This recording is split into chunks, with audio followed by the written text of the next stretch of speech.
right turn, though I was driving illegally. Hi YouTube, I this had is a some head bit issues, impromptu. and the cop that charged me with reckless driving. Is a felony charge. That is exciting. And exceedingly an abuse of power. Yeah, but you know that part kind of a little bit more obvious. Yeah. So I still, within the realm of reason, I'm all right. But I will break a few traffic laws here and there. So I leave this to you. I don't know if you're enjoying this song. Would you object to me turning off the radio so we can speak clearer? Oh, by all means, I'd have it turned off indefinitely. Oh, okay. I was hearing it. That's maybe that's an odd thing. I honestly forget it's a thing because Oh, mine you just kind is of always deafened off. yourself to it. I see what you mean. Uh-huh. Oh, okay. I actually Yeah, love listening to the music when I'm just driving around. It gives me, something to kind of fill the dead air of the car ride, if you get my drift. yeah. I mean, I get it. The reason I turn it off is because I always have music going in my headphones, and so to not have to switch between the two, I just turn it off indefinitely. Yeah, fair enough. I tried to get my headphones to work, but I don't know. It's just too much complication, too much confusion. I don't think that my earbud controls work normally when I'm driving around the city, and that complicates matters. But I also like the music of the city, so I don't mind too much. At least, on certain stations. I take you somewhere special. Okay, cool. I wasn't sure where we're going at first, but now I've just changed my mind and know exactly Oh, where I we're just going. realized something. Yes. Before we go our separate ways today, Mm-hmm. we are going to want to stop by the hospital for a brief moment. I have Okay. something that belongs to you still. Okay. Then let's do that. No, let's do that after because Okay. we're already near where I need to be. Yeah, it's obviously not high priority. My vehicle's parked with the valet there, so it's it'll be kept Yeah. safe. Quick. Yeah, that's good.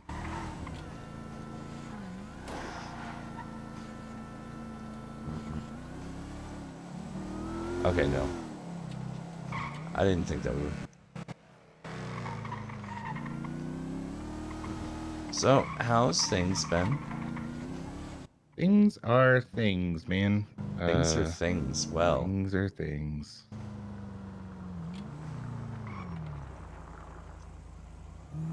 How about you? uh, things are interesting. I've learned a few things recently. Is that right? Yeah, and I think maybe in a slightly better a venue, I'd be happy to share them.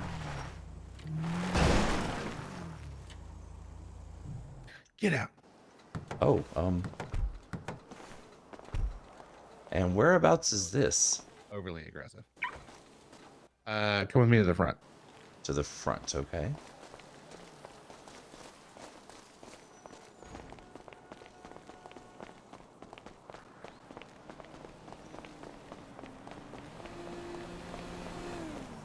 So this is Swallow. Swallow, I've heard of the place. You've heard about Swallows, which Oh, is maybe. a sex shop. This is not that. Oh, it's something else, okay.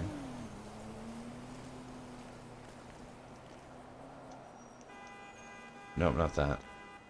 Okay, you're free to go in. Just give it a second. Don't walk in yet. Things Oh are gonna yeah, get no, wonky. always. Yep. I've been in enough storefronts to know the eyes need time to take everything in. So this isn't just a storefront. This is one of those office spaces that's been existing in the city for a while. Oh, cool.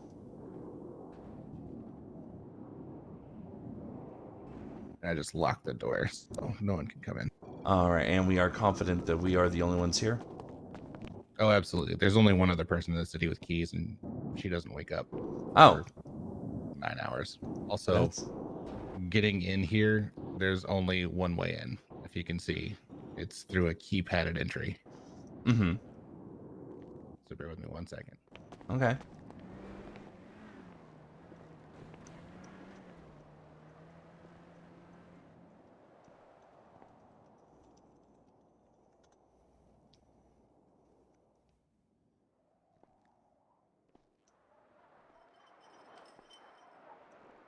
Okay. Let me.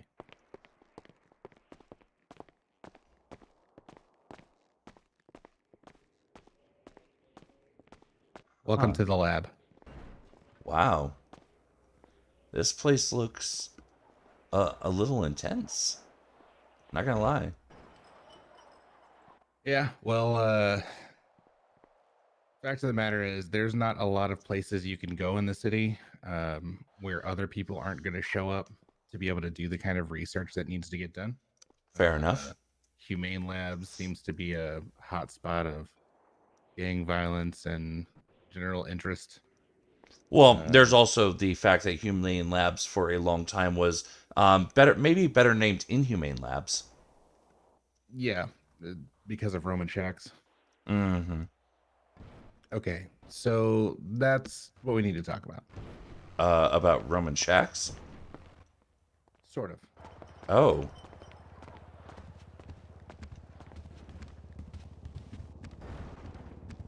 Have a seat if you like. Anywhere. I've got a chair.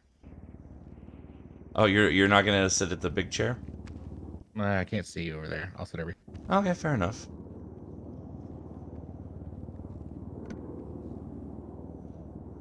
So I like to be able to, like have a conversation. Well, yeah, obviously. I mean, that why else would I be awake at this ungodly hour? Right. Who are you asking? It's not even light out for me. Yeah, it's not light for me either. Okay. So Roman Shax, he was inhumane labs indeed. Mm-hmm.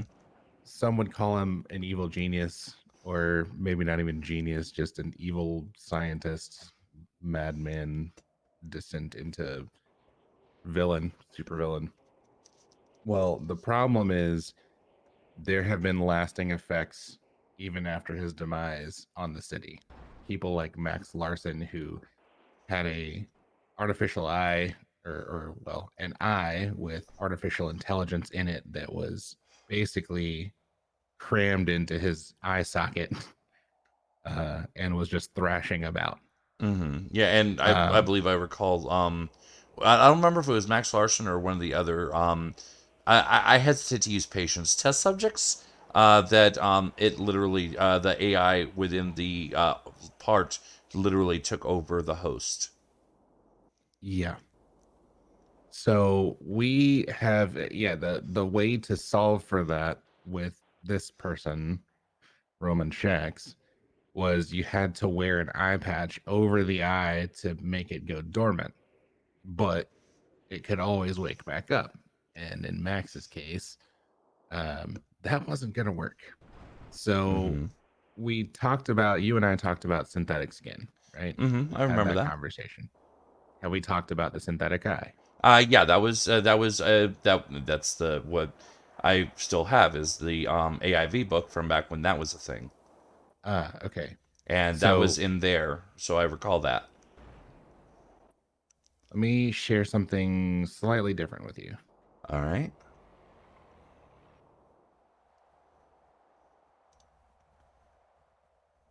We've gone a bit further in the development of all this. There are a couple pieces of information here for you. The first is a document that goes over all of the technology in a bit more detail. It's not just the blueprints. The blueprints are still there if you're interested, but you've seen the blueprints. What you haven't seen is everything else. So, I don't wish to alarm you. Well, it's not a cause for alarm because I'm not authorized on the first document. Because you shared the edit document and not the view document. And Shared since which document? in what you just sent me, the bioprosthesis, you sent me the edit link. Say what link? The link that if I were authorized, I would be able to gain access to the editable version of that file. Look Good very call. closely at the URL which you sent. At the very end of it.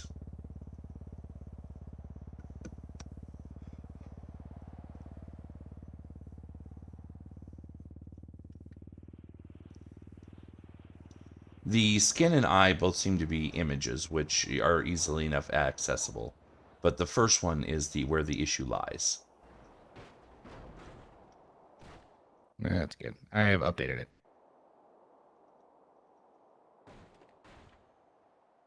Anyway, just don't change anything in there. Well, I couldn't if I wanted to because I am not Still authorized have on that to document. request access. Yeah, yeah. Exactly so. Let me send this.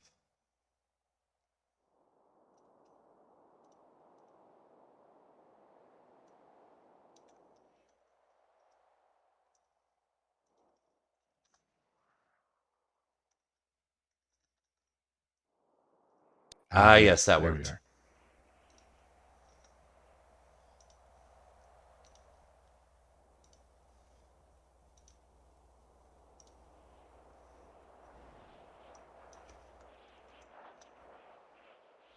So this is, for lack of a better term, an overview kind of document that rather than like a case study document or deep dive into what the prostheses are, um, it still gives just enough of an overview to understand the technology. Technology is not the term I would use anymore. Um, Reason being, there were too many misconceptions that what we were putting in or on people was um, robotic, and it's not. Um, so I've redrafted everything in the type of capacity that makes it look like it should, namely that it's um, a bioprosthesis or a series Hmm. of bioprostheses. So the skin is not technological skin. It's based on an a fellow that you sent me, organic chemistry. He'd be able to help with the next piece of what we're trying to do, which is develop a human bone replacement. Excellent. Okay, well, I'm glad that Um, he's going to be useful for that. yeah, he'll be useful. The problem is we don't get any funding yet. Um, Oh, yeah. So here's the series of events that unfolded, just to kind of bring you into the loop. Mickey pulled our AIV funding, right? of He course, he yeah. he We had pulled that our discussion. entire business. Yeah. SAS is the follow on to that San Andreas service. Hmm. We Yeah. have been working very diligently to not just enable the technology side or the I guess probably the best way to describe it would be more in line with the outside the city phrasing, which is like medical device. Um, I don't know that inside the city any of this stuff really makes any sense, but um, there's like class 1, 2, and 3 medical devices. Hmm. This would probably fall under like a class 3 medical device because it aids in human life. um, but uh, anyway, what you'll see on the document is the first two pieces, right? It's the skin, it's the eye. Um, I've actually begun developing outside of that a specific documentation for the musculature, for synapses, for neurons. I mean, basically all of the fundamental levels that are involved in this stuff. So I have all of that that can be shown and displayed. However, no one's really interested in that technology. They're just interested to know if it works. So Of course. what we've done is we got approval from Dr. Shaw to do a first line um, bioprosthesis engrafting in Max Larson. We had to do the full process of enucleation for removing the eye that Roman Shax had put in. Hmm. Um, I worked with Dr. Jeffy Coldiron to do that. Obviously, I'm not a surgeon, so I enabled him to do the surgery through and through. Um, and I mean, it went off without a hitch, man. It was incredible. Awesome. Um, Not only that, Max is already able to see again. He was had some blurry vision. He had some like little bit of discomfort, like I don't know, 24 or 48 hours afterwards. But I mean, this was last Thursday, and here we are now at Tuesday morning. Um, so it's been enough time that he should have full vision. What the hesitancy has been from the doctors is the legal side of this. So I need to still meet with Dr. Blake, and I don't know if I'll ever get to meet with Dr. Shaw because I think he's taken a leave of absence from the city to Yeah, ensure it's that, it's complicated to get a hold of Dr. Shaw, I'm afraid. yeah, which is fine. But Blake is one that I need to now have a meeting with to kind of talk in detail about what it is, what it's not, how it works, how it doesn't work, and basically like what the advantage would be to the city, to the doctors, to the patients. And he was, as I understand it, less than enthused about the idea that a surgery went off that he didn't know about, even though we had approval from Dr. Shaw. So I'm fighting a little bit of an uphill battle to now try and get this underway. If we can get it underway, we are ready to go to market and partner with LSMG to begin basically sourcing our products through the hospital. And that would be where the majority of our funding would still funnel from the state because it's coming state to the hospital and then to us. The hospital just becomes the middleman. Um, but it would be something that's available as a resource to the people of Los Santos, basically to them at little to no charge. I mean, That's the way we're that would be scoping it. awesome. I mean, that's that if we can get to that point, that's kind of everything we need. I do have a question though, as far and Mhm. I didn't see it in there, and it might be something interesting to add when you go to meet Dr. Blake, which is shelf stability of the bioprostheses. So, oh, that's a great question. So, they're once they're hermetically sealed and they come from the factory in the packaging, Mm-hmm. they'll stay as is until used. Okay, so Um, there's no worry about like obviously they would be cold stored to help preserve them, but there would be no worry about them potentially going Degradation, off. no. Okay, that's really good. Because I mean, at And that the point, it would become a question of, well, how many do we really need? What we would have to start doing, like cost analysis, to make sure we're not like getting too many and just ending up with a bunch of expired, essentially random, flesh. yeah. Yeah, and I guess that's the chemical difference between what would be constituted as like real flesh, which rots, Mm-hmm. and something that's synthetic, which ages. And there's a difference between the two, right? So it's chemically designed, and this is actually in some of the documentation. I don't know if it's in this document or the video. Um, but there is a reference to the fact that it ages with the patient. So like as you get older, you don't have to worry about the fact that your skin, once you've had a graft, stays 35 Yeah, you're not and gonna have a you're few not weird. 80. You're not gonna have a few weird young patches that don't wrinkle in just a very much uncanny Right, valley your skin. exactly. uh but that process only begins at the point of grafting. Mm-hmm. And the reason that happens is because of the DNA synthesis process. In the unsynthesized state, and maybe this is more the reference that you're kind of talking about. In the unsynthesized state, it's basically in a posture of stasis. Okay. Nothing's happening. There's nothing to cause degradation because it's not connected to any tissue.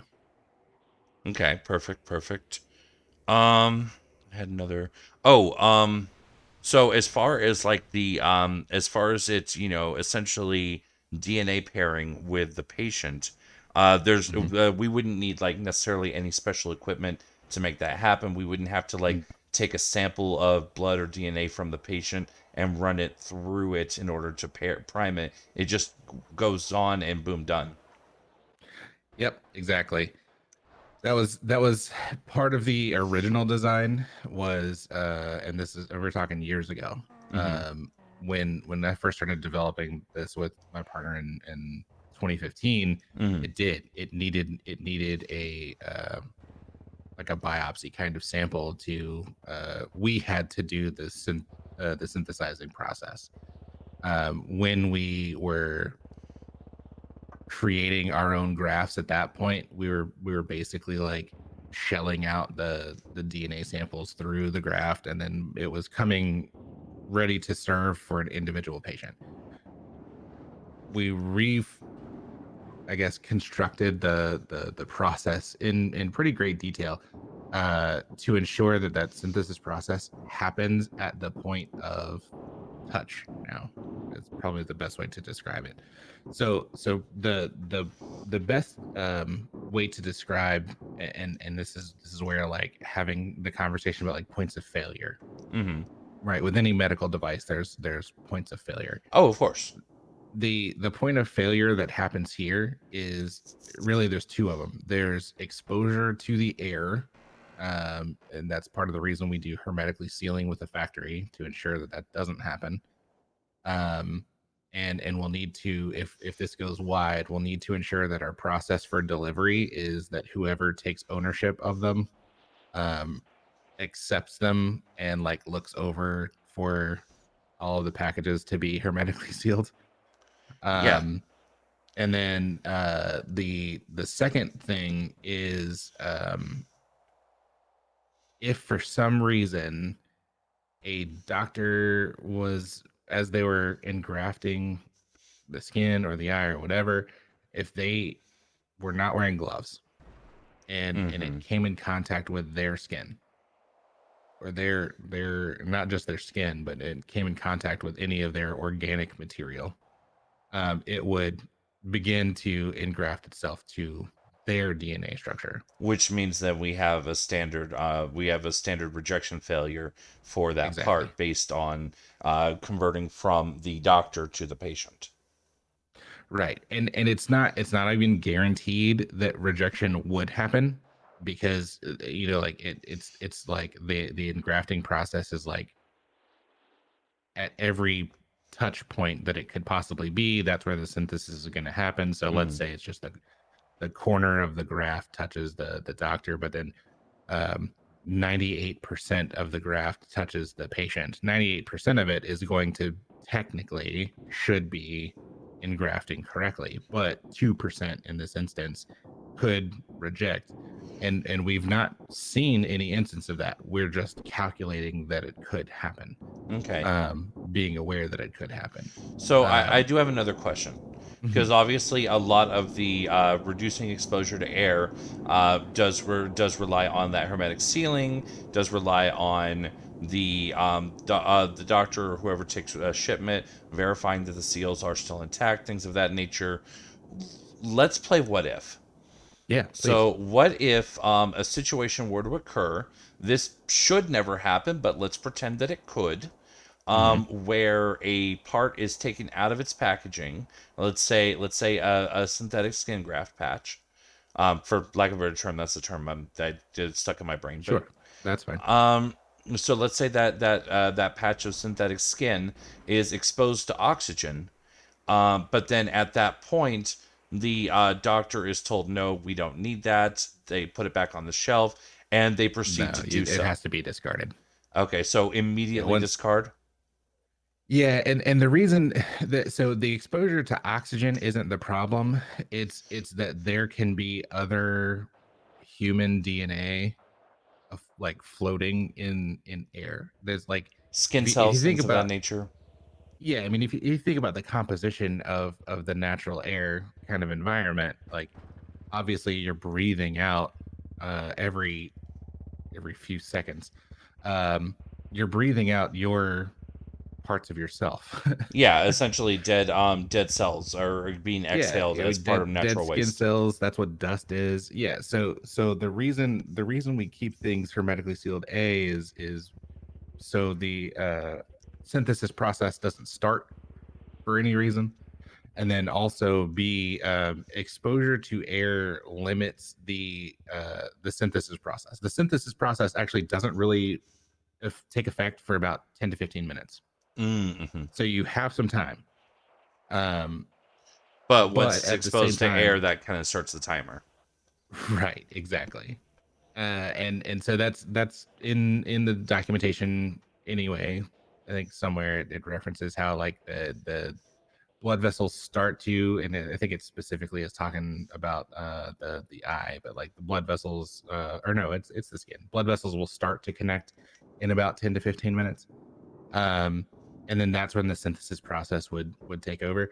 The idea is that like it has to connect, right? It has to start to recognize it as a, not just a device in this case, because it's not. It's recognizing it for what it is, which is no longer a prosthesis, but it's recognizing it almost as a transplant from a donor. Mm-hmm. Though the donor, it's beginning to try and recognize as itself. Mm-hmm. And that's kind of where that again, the what if is, well, if it's exposed to air and it's exposed long enough to air, there are plenty of other people usually in the room. It's going to probably try and synthesize to whatever it's picking up. Uh, and it probably, in that case, because it's not like actually touching anything, it may take days to completely synthesize just in the air.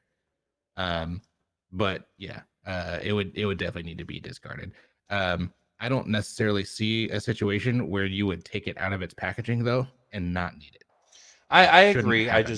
I agree. I'm thinking of, I'm thinking of what ifs. I'm trying to bulletproof everything.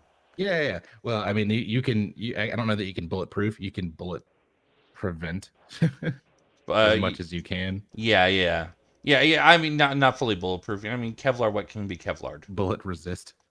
Yeah. Yeah, nothing's bulletproof, and so what we've kind of developed also is with Max, we made him sign a document that uh, you understand that you're getting a synthetic product from SAS. You understand that there are risks involved. Like we're basically like, it's an elective surgery for the most part. There's a contract that would need to be signed by the patients. In most cases, it needs to be signed by the surgeon. In most cases, um, and so like making sure that like the patients who choose to undergo this surgery, and even in the case of like emergency situations, right, Mm-hmm. um, would go to like a next of kin or somebody who is in. I guess we need to probably ensure that the verbiage includes things like your in case of emergency contacts. But in the case of Max, I mean, he chose to do it himself, and because that was the first run, we just kind of ran with it. uh, Yeah, but and it's, well, I mean, and it is a very different creature, obviously, if it is a elective outpatient surgery versus right, if it's an emergency situation, because obviously, and the other challenge there is with emergency situations, at least with our current kind of process, is that we will, do everything we can to heal the patient, get them stable, get them, ready to, get back on their feet or go to ICU or whatever. And then at that point, we would go, if they're going to ICU, okay, let's look at your emergency contacts. We generally don't look right. at emergency contacts first because obviously, if we're going into emergency surgery, it's a critical situation.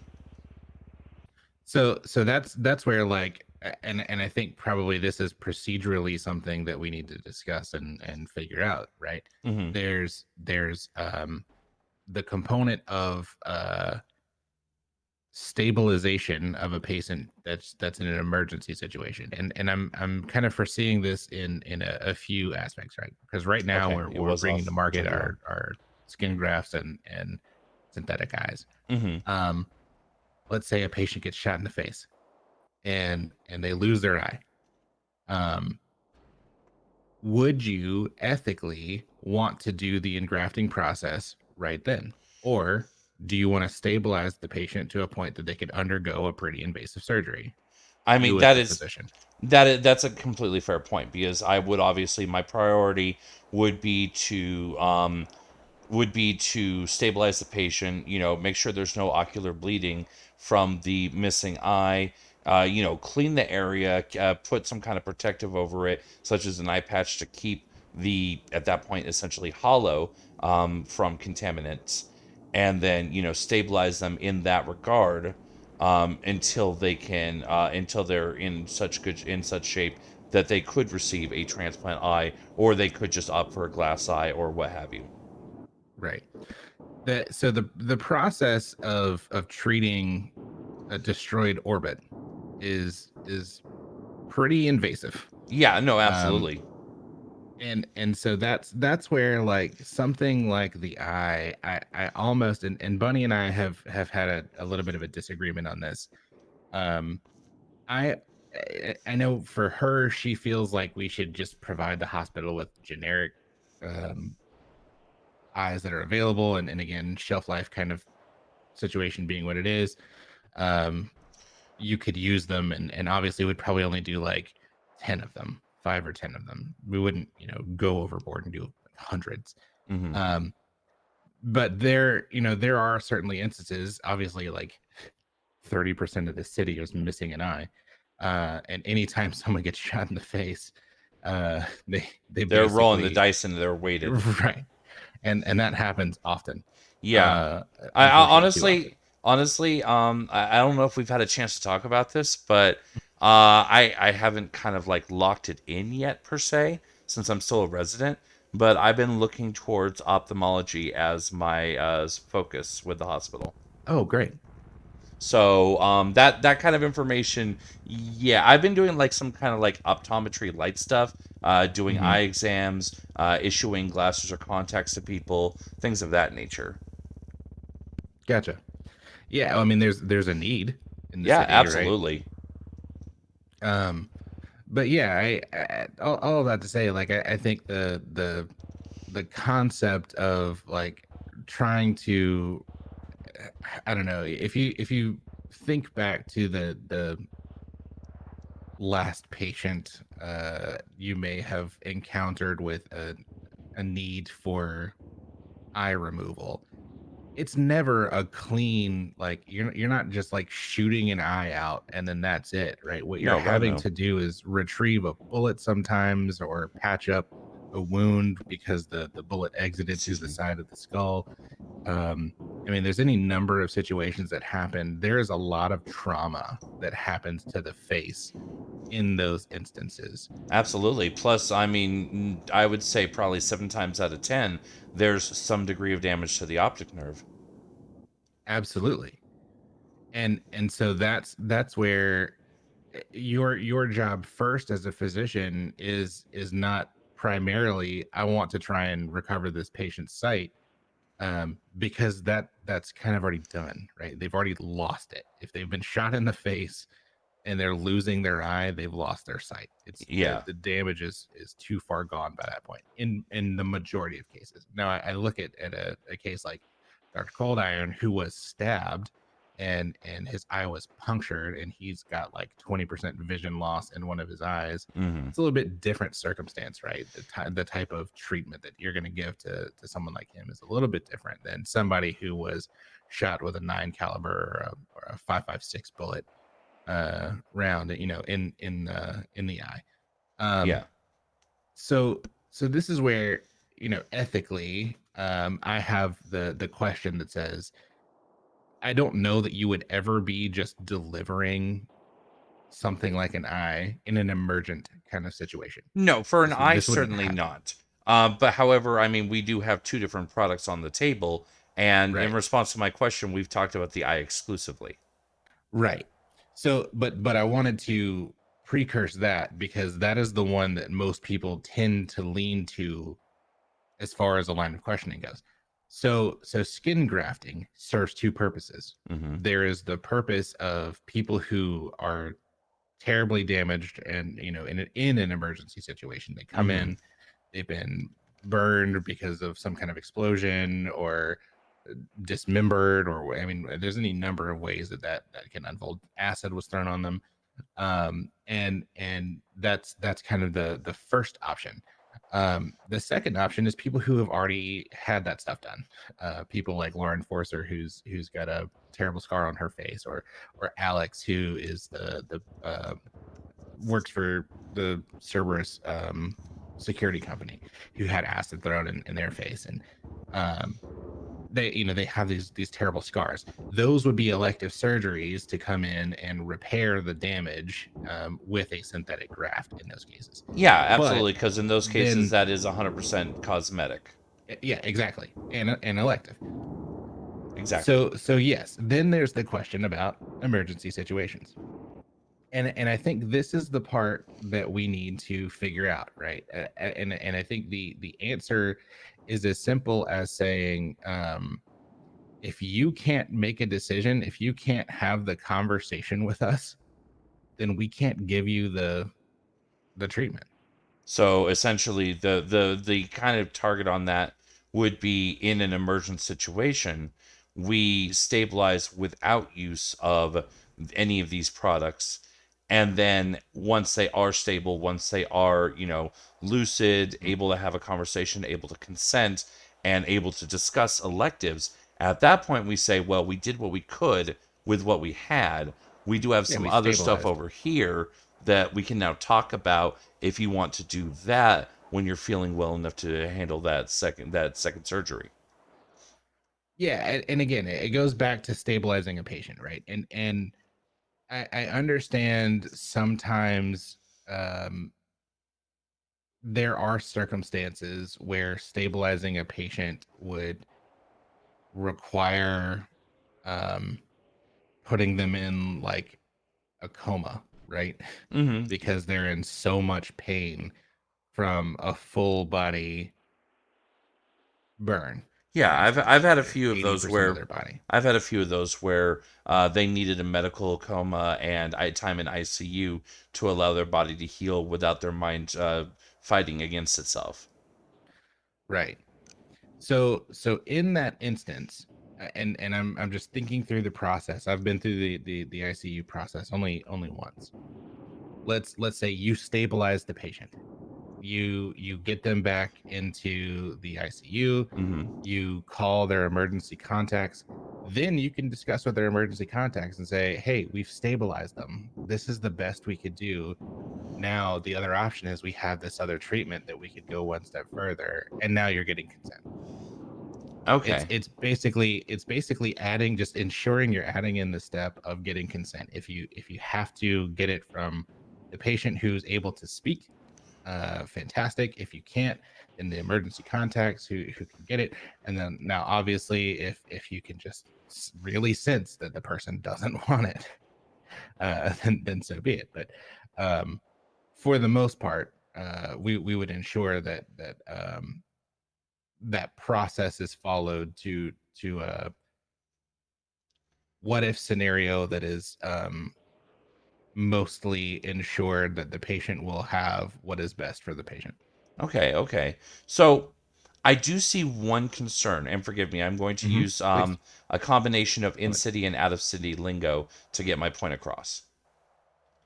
Because essentially, what we would be discussing at that point is giving a person's emergency contacts, to use that as a term, as effective, durable power of attorney.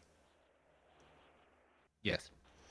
Which, I mean, my concern there becomes obviously a person right now. The expectation is that their emergency contacts are able to come in to visit them and are able to both get current information as well as they're able to get updated information during the ICU stay. And that's kind of really where the breakpoint is It right ends. now. Yeah. Right now, emergency contacts have no power over consent for surgery, consent for treatment, things of that nature. Yeah. I mean that's a good point. Um and I So, guess if the emergency contacts are not directly family, yeah. then there's nothing you can do, right? Yeah, because That it's that one goes thing back when to our it first point. because it is one thing, obviously when a spouse comes in, if it is a younger individual and their parent comes in, something of that nature, obviously there's a reasonable assumption to power of attorney. Right. And so I guess that's your discussion point as the treating physician, right? That like we're putting the tools in your hand. Hmm. That's kind of the gist of it. The tools will be in your hands to determine what to do with, right? The legal aspect of that is, would you treat someone with a graft from themselves? Would you do that without consent? Like, would you choose to remove someone's thigh muscle or like thigh skin or glute skin, um, to create an allograft, uh, to treat them without them knowing? Uh, Um, as a general rule, no. I would say that there is a case by case where, if it is the only option to save a person's life, if the skin loss is so critical that they cannot be reasonably stabilized without doing so, then it would become a discussion, but only then. right, and so that's kind of the general gist, right? Is like, we need to, and I guess, uh as far as like LSMG is concerned, right? Determine what scenarios you would and wouldn't use the product in. If you would, if you would treat the patient by putting them through the process of doing an allograft, um, then would you not want to use alternatively the synthetics, so you didn't have to add an additional step of trauma? And if you were going to make that decision for them anyway, um, you'd be putting yourself at legal risk regardless, because you'd be making a decision for the patient based out of emergency necessity. At which point they could potentially try to They go would for sue. malpractice. Yeah. That's just the nature of the beast, is like, whether you're performing it with something like a synthetic, or you're having to go through the process of doing something that requires you to remove, in this case, I mean, like, let's call an allograft what it is. I mean, unless you were using a xenograft, right, which is, from a, like a pig, uh Which which is which in probably more concerning to the potential patient than either an right, allograft exactly. or synthetic. Right. um Especially if they happen to be Muslim. Oh my God. yeah, so like, there that's kind of the constant question, uh that you ethically, as a treating physician, have to make. And those are the questions that, I'll need to discuss with Blake. Is like, what are you willing to do if this becomes an entirely elective thing? Then there's your end, there's your full stop. Yeah, These are absolutely. entirely elective. At which point we would continue business as usual for emergent care and offer those only for elective. And Right. honestly, in a way, I'm kind of glad I'm not on the board of directors because ultimately, you're going to talk to Blake. Blake's going to take this back to Pixie and Shaw, and they're going to sit down and discuss what their final decision is. Yeah. Well, and the idea, ultimately, right, is, if we can do better for the city than the bad that is out there now, then great, right? Like, then that's a win, right? If there are people who are walking around with terrible scarring, I mean, if you think about the process of like having acid thrown on you, and you Mm-hmm. don't have uh, a a skin graft done, and there's nothing to repair that damage. So, like in the case that I was talking about with Alex, um, they're they talked about how, like, in the early days there was like a tightness, and in like the area that was healed, and it just comes from the fact that the skin had healed over as much as it could, Mm-hmm. but then, kind of hit a stopping point. Now it's stretched a little bit more, but that it could result in a situation that's kind of like, and I liken it to someone like a patient with like ichthyosis, right? That has like a really tight skin feeling. It's very like just constant discomfort. So if you could solve for that problem, that says, well, this solves the problem of patient skin elasticity, and it stretches just like your normal skin stretches, then like, why wouldn't you do that as an elective surgery? But you have to consent to it. Yeah, And and then I when you mean, do that, what's you're basically forfeiting your rights to sue. exactly? Yeah, because at that point you're informed and you have made the informed decision to continue forward. That's exactly what the consent would look like in that case. Right. Yeah, and that makes absolute sense, and I would agree. On the terms of elective, I can't help but agree. The only concern I have is that, well, and I mean, I can see where there even could be case uses for like organ development later, like Yeah. artificial hearts, things of that nature, rather than a pacemaker, which is subject to electrical interference. Imagine an elderly patient Or getting tased porcine because the valve, city, anything. Yeah. Absolutely. or But even even still, I was gonna say, those would be elective, right? Like yeah, exactly. and we're in that process of developing. It's like you can choose to use what's available now, which is you can wait on the plant list for a new heart. You could get a pacemaker. Hmm. You could get a porcine valve. You could like whatever the treatment would be that's an alternative, or you could elect for this entirely new synthetic replacement. You would just have to elect it, but you're not going to do that in an emergency situation again. Or if you were going to be in a situation where you had to make that emergency call, and again, like we're talking about like few and far between where emergency decisions have to be made, you find the next of kin. Hmm. And if there's not one, you don't treat, which is what you would have to do ethically anyway as a physician, right? It's like you well I guess that's not true. You treat in at to whatever degree you feel as a physician you need to treat to ensure the patient is going to live, and then you accept whatever legal ramifications there would be later. Yeah. That's typically how doctors would tend to think. However, that's not how a board of directors thinks. Of course not, because I mean, a doctor thinks in terms of saving the patient, because ultimately, at the end of the day, as long as you did what the board of directors said is the SOP, then if you're following SOPs and a lawsuit does come down, you're not on the hook for medical malpractice. The hospital is. But if Right. you're going rogue and doing whatever the hell you feel like to try and, presumably to try and take care of the patient, although I've heard a couple cases recently, um, then your angle would be that you would be the one on the hook, maybe the hospital as well for empowering you to do so, but you'd be on the hook for making the call on your own.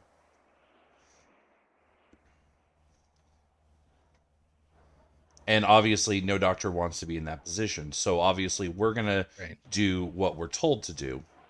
And then but the board of directors, whichever way we jump, they need to be prepared for potential fallout from every patient ever. So they need to, going back to what I said before, they need to bulletproof as best as possible.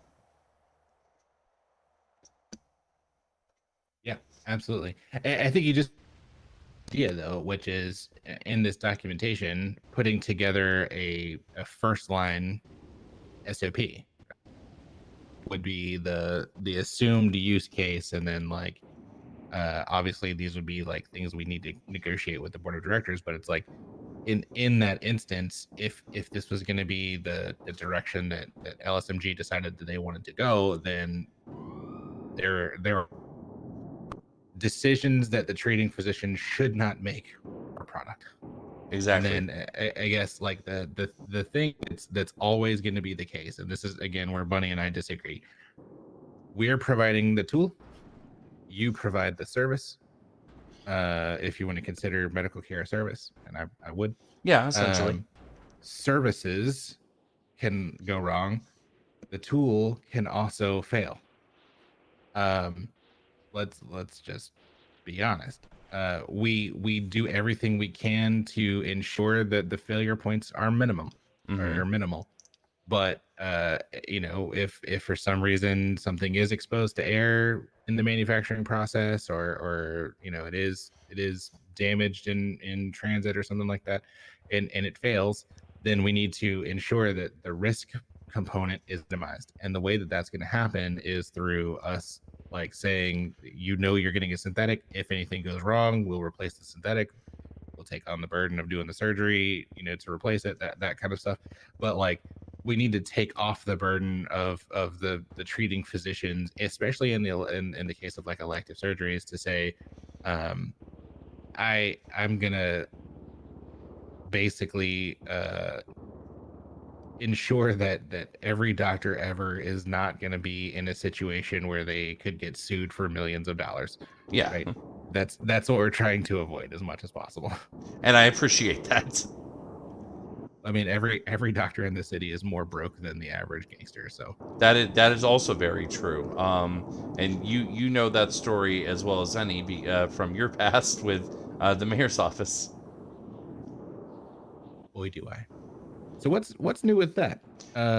What's going on there? I saw a bunch of the legislation I drafted got approved yesterday.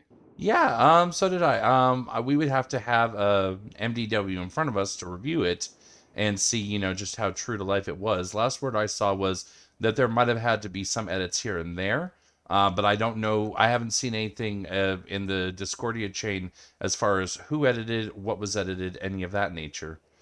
I It mean, seemed like everything just kind of went from that moment where Judge Crane last reviewed it, and then somehow just passed mysteriously through Mickey's hands right back to them without ever touching that Discordia. that's the second time that's happened. Yeah, well, imagine having transparency to your own employees. Imagine being accessible to your own employees. I I, to this day have not met the man. I don't imagine that you ever would. Probably not. But Uh, yeah. Oh, so let's see here. Speaking of legislation, there uh-huh. was one very important piece of legislation that was not there. The piece of legislation, I believe it was being toyed around with as the Mickey Act, the three-term act. Oh, okay. Yeah, I heard about that. Oh, did you? Wow. Yeah, news spreads fast in this city. I didn't know where that landed, but I heard that he was trying to pass something. Yeah, he was. Oh, just that he was trying to pass. Yeah, no, that was like even in just the LSBN app. That one was public knowledge. The Yeah, fact that it hadn't gone through, as far as I know, is not yet. gotcha. The fact that, sorry, Oh, my voice got a little caught in my throat there for a second there. Um, but yeah, no. As far as the apparently the law of the land is and will continue to be two terms. that's Now, probably for the best. the only thing I don't know, and I have a certain suspicion I'd like to voice with you, sir. Yeah. Because as the Mickey Act was going through, common gossip, especially on the LSBN app, indicated that there was a competing bill locking it to two and only two. Now, I know one certain person who has a habit of writing very excellently worded legislation. I wonder if he might be the one who wrote that. He would. Oh, interesting. Yeah. I didn't try and get it passed though. I was requested to draft it. But I put it in the hands of someone else to actually push. Ah. Um, I actually don't think that was for review. I think they left that on the table as nothing. Reason being, um, legislation has to go through the mayor's office for it to be considered. You can't just submit it directly to Crane. Oh, okay. And I think this person did that.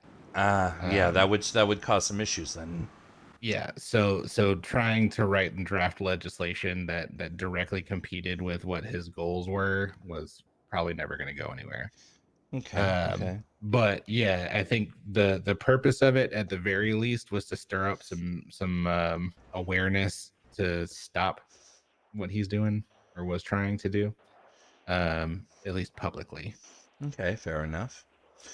It worked. So yeah, it definitely did.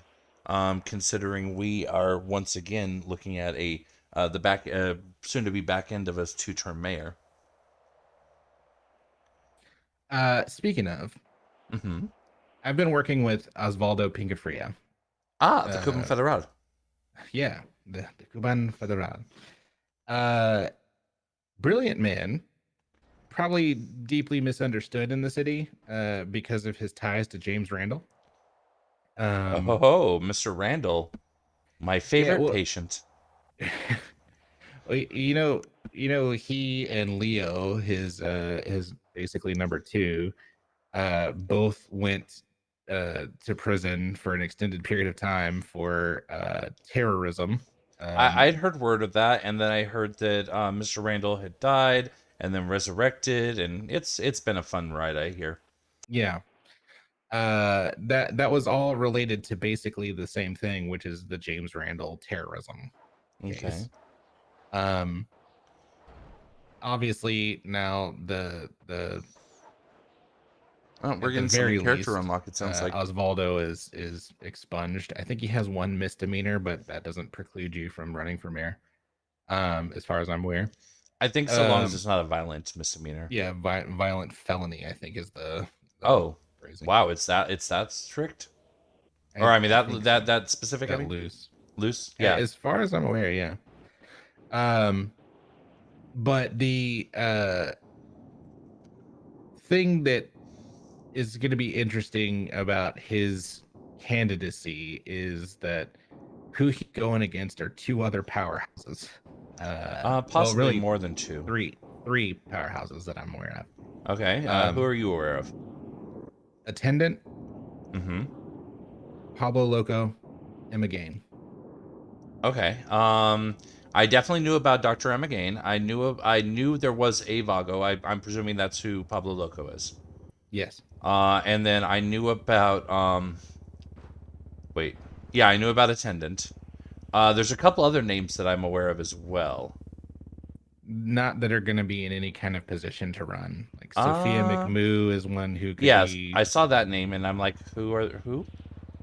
Yeah, she's a she does Polito pets. I've actually had a conversation with her. Winsong is another one. Mm-hmm.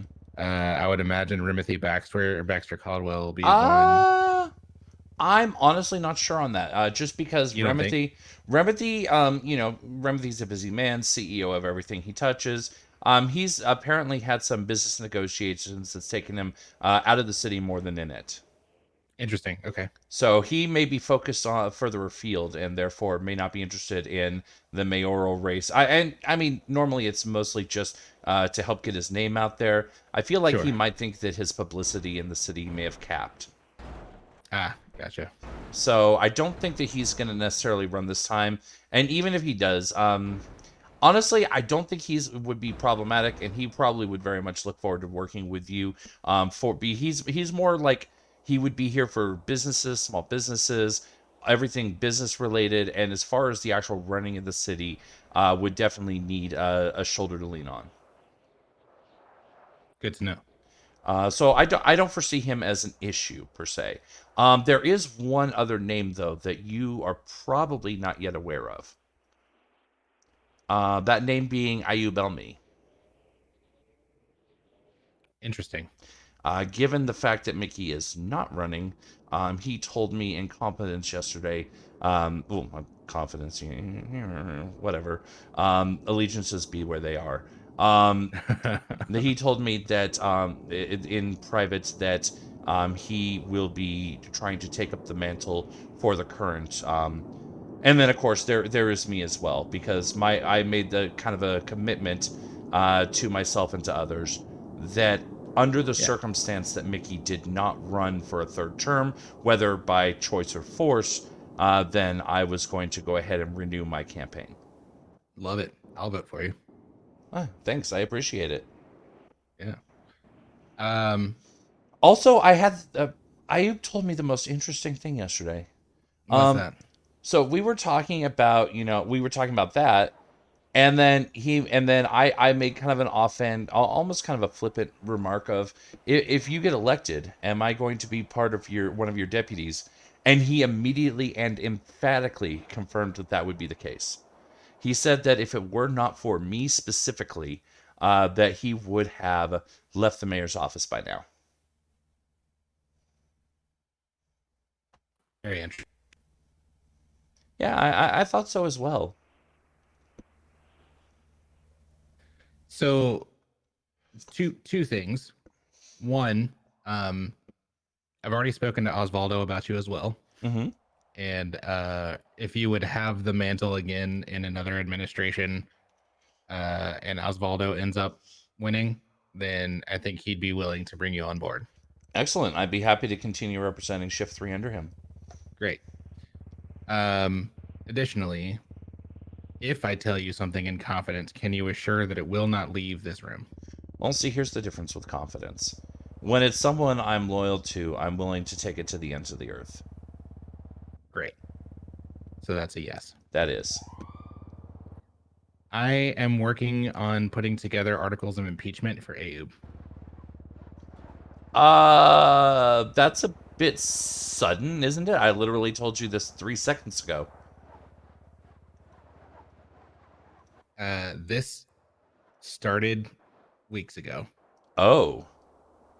So you were planning on the possibility of him running in the future. No, it has nothing to do with that and everything to do with the fact that Mickey's already being investigated, and I thought that one other person should be investigated inside his administration. And you chose Abe over Alex? Alex has done nothing wrong. Ayub explicitly has been involved in the misappropriation of funds. I'm sorry. The what? Okay, so when I was working for Mickey, I Mm. became aware of two circumstances of funding requests. The first one was for $10 million for Marlowe Entertainment. Um, and this was supposed to be like a monthly payment. I don't know that it happened monthly. It at least happened once, but the request was for monthly. The I didn't really think anything of it, assuming that Marlowe Entertainment was just going to use it to make a bunch of movies and TV shows and that kind of Uh-huh. stuff. And I have seen nothing out of their organization uh, that would constitute $10 million worth of support. Um, Okay. Additionally, uh, I got a request across my desk from Dylan Dubs at LSBN for funding um, Mm-hmm. in the sum of like 0.5 million.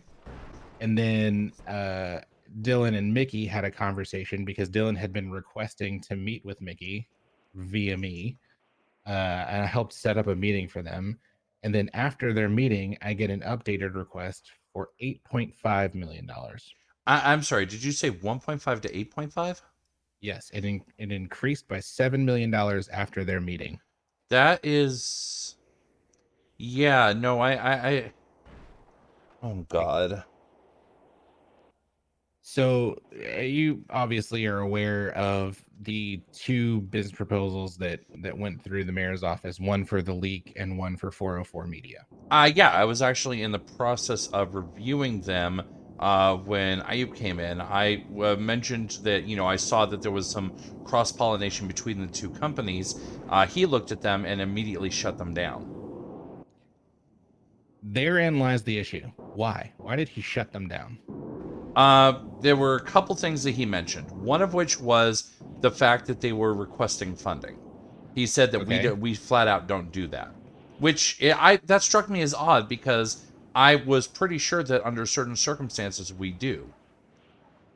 So there is a existing program that Bunny put into place that any mayor could continue if they chose to. That was a grant program. It didn't get shut down after Bunny left. She got it Senate approved.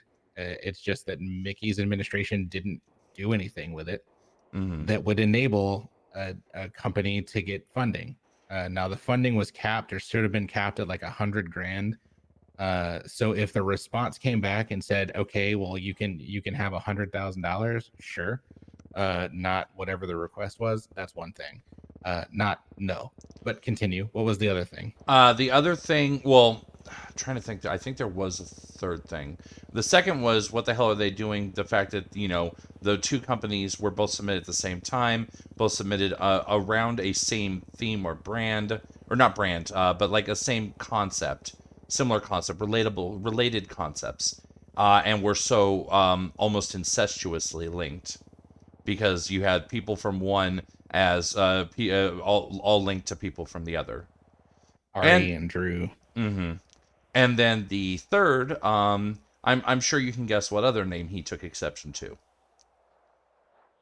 No, I'm drawing a blank. Go ahead. The It fact would that be I was one. involved in one. Yeah, it would be one Mr. Sloan Kelly. Exactly so. Interesting. So he showed bias. He showed very direct bias. Huh. Okay. And he at that point was like, I'm going to, I don't remember the exact phrasing. It was something vague and mm, vague and unpleasant, and could be viewed as a threat in a certain light. Uh, do you remember what it was? I don't remember the exact words, I'm afraid. I'm sure if I Interesting. were to sit there and think about it long enough, I'm sure it's somewhere in my memory somewhere. That's okay. I mean, you know how I live my, I always keep my eyes open. Yeah, no, that's fine. Here's the thing. The responsibilities of the deputies, Mm-hmm. as you should know, Mm-hmm. is to determine whether or not a business would be a benefit to the city. Mm-hmm. Yes or no? That is correct. We determine. Well, it's a bit more layered, but that is the essential gist of it.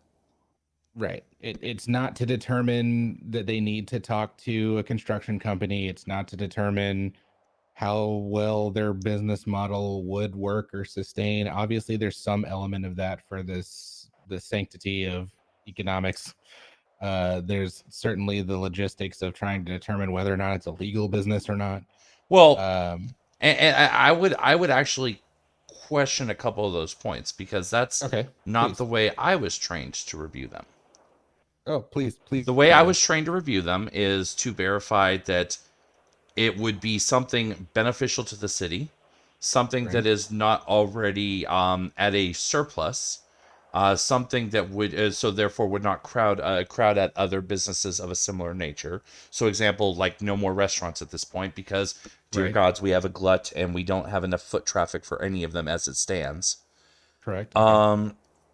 But also to determine viability to make sure that Hmm. it is going to be profitable, and by profitable, therefore self-sustaining, at a minimum self-sustaining, so that we aren't issuing, we're not issuing business licenses and then storefronts to several dozen businesses that go out of business, and the storefront is then unused because a lot of work goes into Oh, those. okay. So specifically for storefronts, or is For that really any business is the kind of where that stands, but storefronts is kind of like the interesting? easiest way to, because that's So again what I was told, and that was with, was that from Emma? yeah, that was from Emma. That was in our review with Emma. Interesting. And Very then interesting. the other thing, what was the other point? What was the other point? Oh, no, I don't remember. Oh, construction. Yeah. So that if there are, and this is where there is a sticking point, and I never heard the end to the conversation, and that makes me very curious now. So initially, I was told if anything requires construction, it immediately gets denied and gets sent to construction for them to look at and approve, and then we approve it. However, in our tracker of businesses proposals, we received a note from Andy saying, "Hey, you're doing it wrong." Essentially, they should not be getting denied. They should be getting approved on their own merits, and then they come to construction. Okay. So there is an active sticking point in that. I mean, granted, this is all 100% moot because at this point we've got something like 60 pending businesses that I've reviewed, given my notes on, and am waiting for Alex to do something with. So the that's I think I'm in line with what Andy's original assumption was, and this comes on the heels of having had conversations with basically all of the previous mayors, Mm-hmm. uh, which it's my understanding most people in this position don't do. Um, the office of the mayor has evolved since Andy originally took office and Mm-hmm. Denzel, but I've had conversations with all of them. The only one I haven't spoken to is Abdul, Excuse me. because he's hard to get in touch of, or hard to get in touch with. And also, there's a stigma, but that's neither here nor there. Yeah, the Apparently, stigma's he was a neither great here nor mayor there. in the Um, first term. I would say I actually have heard tell that he's been seen in his taxi more often of late. Yeah, I've seen him around the city. He's just hard to get in touch with for He's hard to pin specific down. mayoral conversations. Mm-hmm. Um, but still, the point is there is a disconnect between expectation and reality in the business. And so with Ayub specifically, and this is something that came up, and this is not based on bias. This is not based on I don't like the guy. This is nothing like that. This is not malicious. This is I have an expectation of anybody who would hold public office. And part of the reason Mila stepped down was because Mila knew that she was going to be doing activities that were not going to allow her to stay in office. She was honest about that. Okay. um with Alex, Alex is doing nothing other than the administrative stuff that's required. As far as I'm aware, Alex is very above board. But Alex also kind of intentionally stays out of the dramatic scene of how Mickey operates. Ayub, on the other hand, has been very invested. And so uh here's the issue. I worked with both Ari and Drew on their business proposals. Mm-hmm. We have LSBN, we have Weasel News. um I understand the saturation thing. 404 would fall under the category of some kind of news source, possibly, Mm-hmm. but not really. It's a magazine that Yeah. wants to produce a magazine. There are not currently magazine companies in the city. Um, I, I Not feel like not there have been like small freelancers, but yeah, nothing like a proper an publication. established business, right? and Exactly. and so that's what he's trying to do, and the freelancers would probably work for him, or them rather, I should say. That's their pronouns. um but the freelancers would probably be able to go work for them or establish other magazines under that organization or whatever. They like the idea of having an established free media source that is unbiased. The reason I say unbiased is because LSBN is tied to Cerberus. Well, yeah, of course, but if for no other reason, by virtue of the fact that it's being funded by a Cerberus mayor. Well, it's also Dylan Dub sits on their board. Or I'm not sure that I'm that familiar with Dylan Dubs. Dylan Dubs is the person who owns LSBN. Oh, okay, okay. So the owner of LSPN is a board member of Cerberus. Correct. So is Interesting. Marlo Stanfield. Of Marlowe Entertainment, supposedly. So two people who are sitting on the board of Cerberus are being directly funded by the mayor's office. And as soon as another media company tries to exist in the city, they're with bias told no and also not given funding. Drew and Ari both had a meeting with Ayub to discuss it. Ayub's Mm-hmm. response was that was an extenuating circumstance and something that we wouldn't do for anybody else. So by his own admission, The extenuating circumstance was the what led to the funding of LSBN. the funding of LSBN and Marlowe, yeah. Uh, huh. He has admitted to two civilian people he understands and knows the involvement of paying out those organizations is not something that would be freely given to other organizations. Which is obviously an issue because that therefore confirms both A, the bias, and B, that also confirms them essentially being state media, or in this case, Cerberus media. Well, at the very least, it confirms the implication that there is a misappropriation of funds that's going forth um, from the mayor's office. Mm-hmm. I've already told you that Mickey's under investigation. Yeah. Well, if another deputy knows about it and hasn't brought that forward, The challenge is now I know about it. you sure do, which means you're going to be called to testify. That is exciting. I mean, granted, I'm the challenge there is the only way that I know is by virtue of the fact you've literally just told I've me. just told you. Yeah, you actually probably won't be. Um, yeah, the fact that you know, as long as you don't go like exploring it, guys, it shouldn't matter. Um, Given the fact that the investigations are already kind of unfolding, given the fact that I know that you've got a good head on your shoulders, I know that you're looking into it. you need a mumble pill. Oh, do I? Okay, one moment.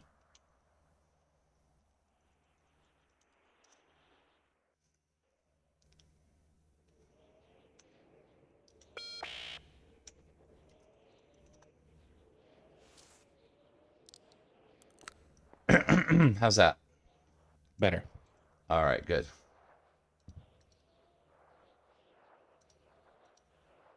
Go on.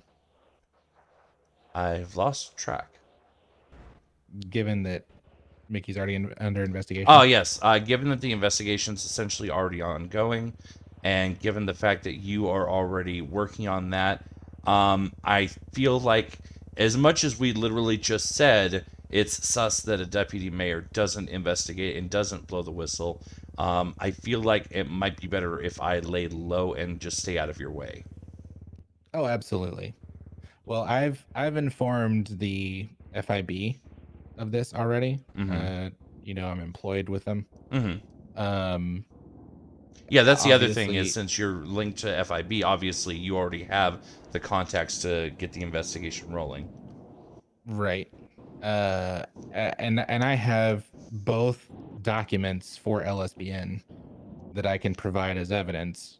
Um, but obviously everything else is kind of circumstantial. Uh, the business proposals that Drew and Ari submitted, obviously I think your testifying would have to be as a related to deputy his mayor. reaction related to his Hmm. reaction in relation to his denial, Exactly. Exactly. and specifically the fact that he point blank said we don't fund anything ever, and that he would not be funding these, Correct. and And then then the denied it bias, immediately. yeah, the bias specifically against my involvement, Yeah.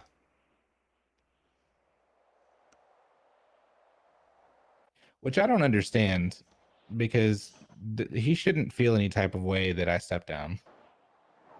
Well, I think it might be residual from the reason of stepping down, which we already discussed is not had it didn't have anything to do with you so much as it had to do with gross incompetence on other parties, one other party in particular. He emailed me yesterday to ask why I was getting paid so much. Yesterday, as in what, like a month after your step down? Did you see that there's a docket case now up? I'm suing Mickey. Oh, no, no, I did not. I feel like I should probably look at that right now. Yeah, well, Mickey owes me back pay for the week that I worked for him that he didn't pay me, plus all of this out of pocket stuff that I spent money on and am trying to get reimbursed for, and it equates to like $1.4 million. Plus, we're seeking some damages of like 20%. So it basically is like 1.7 million. And Ayub looked at it and emailed me to ask why I was getting paid $175,000 a week.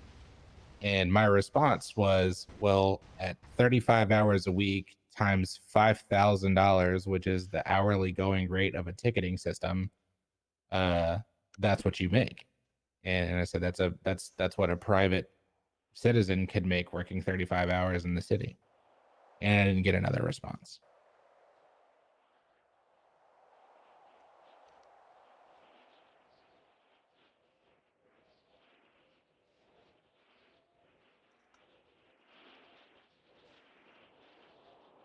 Well, well, well, that's going to be interesting. My hope is Mickey just settles and pays me. I mean, that's definitely one way to resolve it and probably the fastest. The question will be, will Mickey be in any kind of position to pay me by the time this case gets off the docket or gets scheduled? Probably not. So it would behoove him just to pay me. Because if it goes forth and you can see it's me suing Mickey, not suing the state necessarily. I mean, it is both, but technically it's suing Mickey on behalf of the state, or suing the state on behalf of Mickey or through Mickey. Um, Fact of the matter is, if he's not in a position to pay it out, where's that money going to come from? I mean, if nothing else, it has to come from the mayor's budget. Well, yeah, but what is the punishment then for him to be the one who's involved if he's no longer the mayor? I mean, that's the challenge is that short of your investigation and wow, the words are not coming to me, and it should be very right on the tip of my tongue. Potential articles of impeachment. That's what I'm trying to say. Um, which I mean, that can still be served ex post facto, and Mm-hmm. would then bar him from waiting for the grace period and running again. I doubt anyone would vote for him again. I mean, I don't know. That's always the challenge with the city. Sometimes, a charismatic enough person can make people forget things somehow. I'm not convinced Emma Gain could win again, I or at least not that one's against people tricky. like Pablo and Osvaldo. I think she's going to have a harder time. She was touting the fact that the only person that could quote beat Mickey would be her, and she lost by a landslide. Yeah, very much a landslide. Yes. And so like for her to be so arrogant about like I'm the best thing that's ever happened to the city's mayor's office. Not really. Been a best thing that's happened to the city's mayor's office yet. Honestly, just putting it out there, and not flattery because it's true, but I feel like you've been the best thing that's happened to the city's mayor's office. Oh, I appreciate that. I don't know that that's true, but thank you. I mean, you were able to draft legislation that what was your fail rate on your legislation? Let's see. We got what, 8 pieces passed. Um, let me actually pull it up.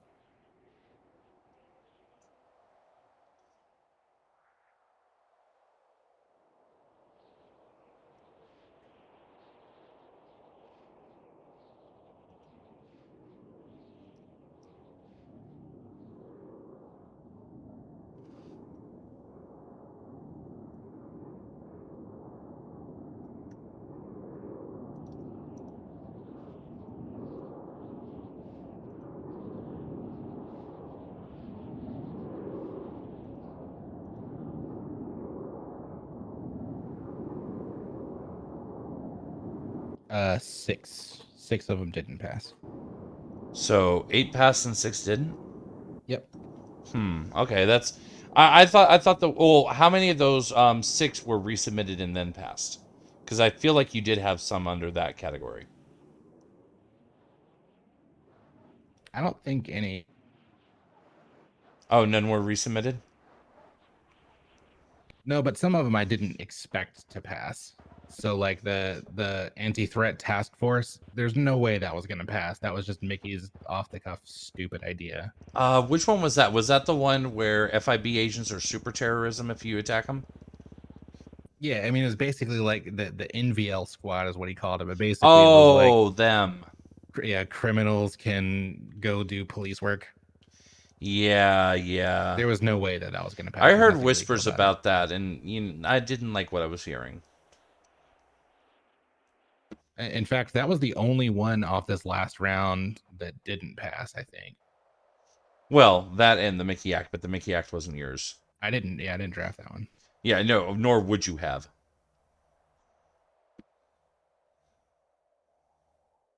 But yeah, I mean, I would say you have a pretty good success rate. Obviously, it sounds like some of the failures are more, you know, Mickey trying to pull some stupid shit, and I mean, there's a reason why, 90% of the time he's the absentee mayor, and the other 10% he's SBS1. Oh, they didn't pass the crimes against officials, which I also didn't expect to go through. Oh no, that one's the one where if you attack an FBI agent or FIB agent, it's like super terrorism. Well, we took the FIB stuff out, and it was if you attack the mayor specifically or a deputy mayor, like if you try and kill one of those people, it's super terrorism. Ah, The FIB stuff we got asked to remove because we're working on separate legislation for that. oh okay, So let's see. The State Fund Stabilization Act got passed, but yeah. oh, that's right. But that it didn't really get passed. That's the one that got approved. But I didn't actually draft that one.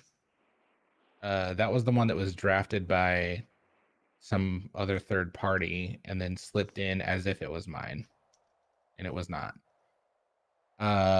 So we need to take that one out. Okay. So five, not six. The Mayor Securities Act, that one passed. The Bolingbrook Amelioration Act, that was where we were trying to do a bunch of development work and like city planning up in Bolingbrook, and that didn't pass. But that was because like specifically we were asking for like gambling and stuff. Didn't Which, make sense. yeah, that's a little weird. Like, obviously, it sounds like I'm hearing. I've heard multiple times that we need to do stuff for people at Bolingbrook, and each time I hear it, we get nothing or we get something like that. Well, that's actually something that I want to work on if Osvaldo brings me on and he wins. I actually want to work on like legitimate possible improvements up there, not things that are like, let's get gambling. How about just like a new job? Let's get them Yeah, one new job. get them And something that they can do that they can take pride in. how about a paging system so people know when you're there? Oh, that would be nice, so that you can because someone told me about this, and I'm obviously I haven't had a lot of experience with Bolingbrook, but someone told me like there's like a way that you can look at a list of like who's currently incarcerated, Yeah, and you then can yeah, just check the put logs. like buttons next to them so that you can hit a button, and they can get just like a message to come up front instead of having to hope there's someone from DOC around, and Right. wants to pay attention. Exactly. Otherwise, that's what you have to do. You have to 311 and or wait for somebody else to come through and ask if they can go get somebody. I mean, it's a whole thing. But yeah, that didn't go anywhere. I saw The Raise the Wage went through. which one? Raise the Wage Act, the $300 Yeah. finally. Yeah, so that one got approved, and so did the second part of it, which is that the mayor can choose to increase it on his own. So there's no longer a need to wait for legislation. As long as they don't say something stupid like, I am going to increase all tickets to $2,000 an hour, Right. because that would be Well, that incredibly was stupid. so here's why that was important. Mickey said $300 period. I originally said $500. Hmm. And he was like, no, that's outrageous. And I was like, well, have you done the math on it? Like, have you seen what it looks like to try and earn like that? And he was like, well, no, it doesn't matter, that's too much. Mickey never actually sat down and looked at the economics of it. Even at $500 an hour or $500 a ticket, you would still be like capping out at like, I don't remember what the math of it is. I think you earn like 25. 12K, you earn 24 tickets an hour, one every 2.5 minutes. Yeah, so 12 grand. 12 grand an hour is, I mean, that's pretty good sum of money. Yeah, That would I mean that I don't have to stand at a restaurant or at a place all day. I can go do that for a while and earn a pretty good living and then move on. um I mean, don't get me wrong, it's an incredible sum of money. The UWU employee in me thanks you. Um, the doctor and deputy mayor in me says, "Oh, so now it's going to be I'm going to make 10% of what I do at UWU at these other places, less than in fact."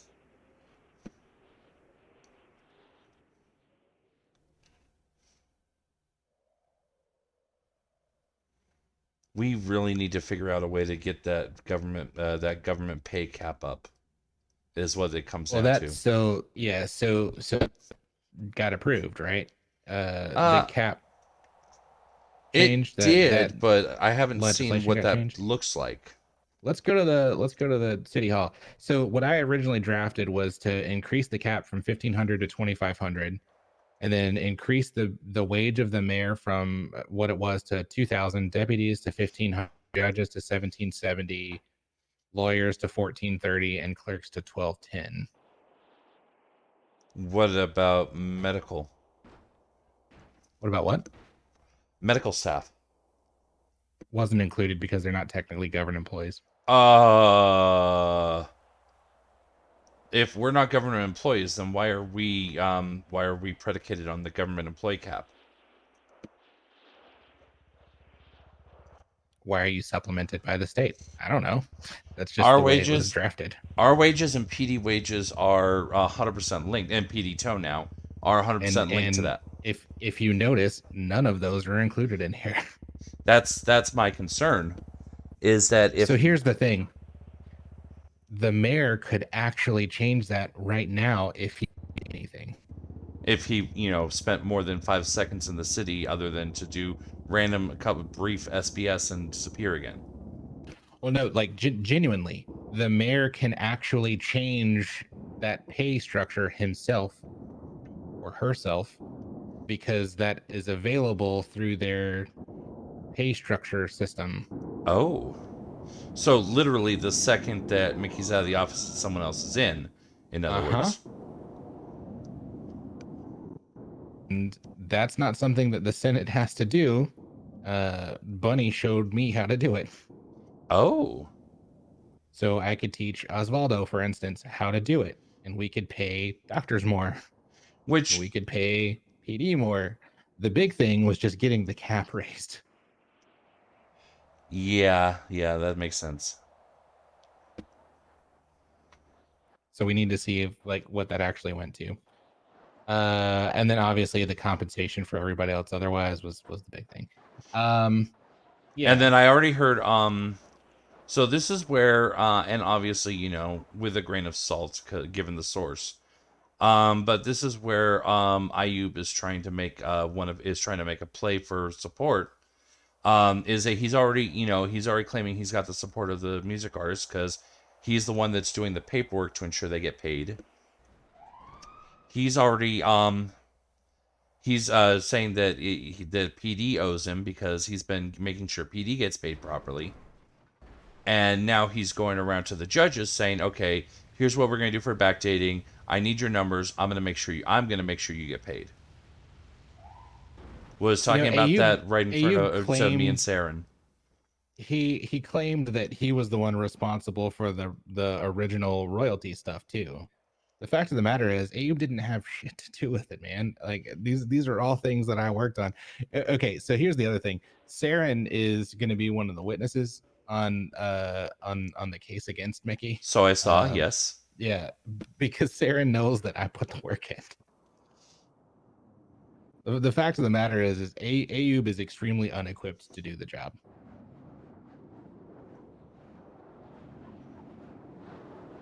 And the And ironic now part is that the person who could give him the tools to do the job is someone he wants to kind of ensure no ties to.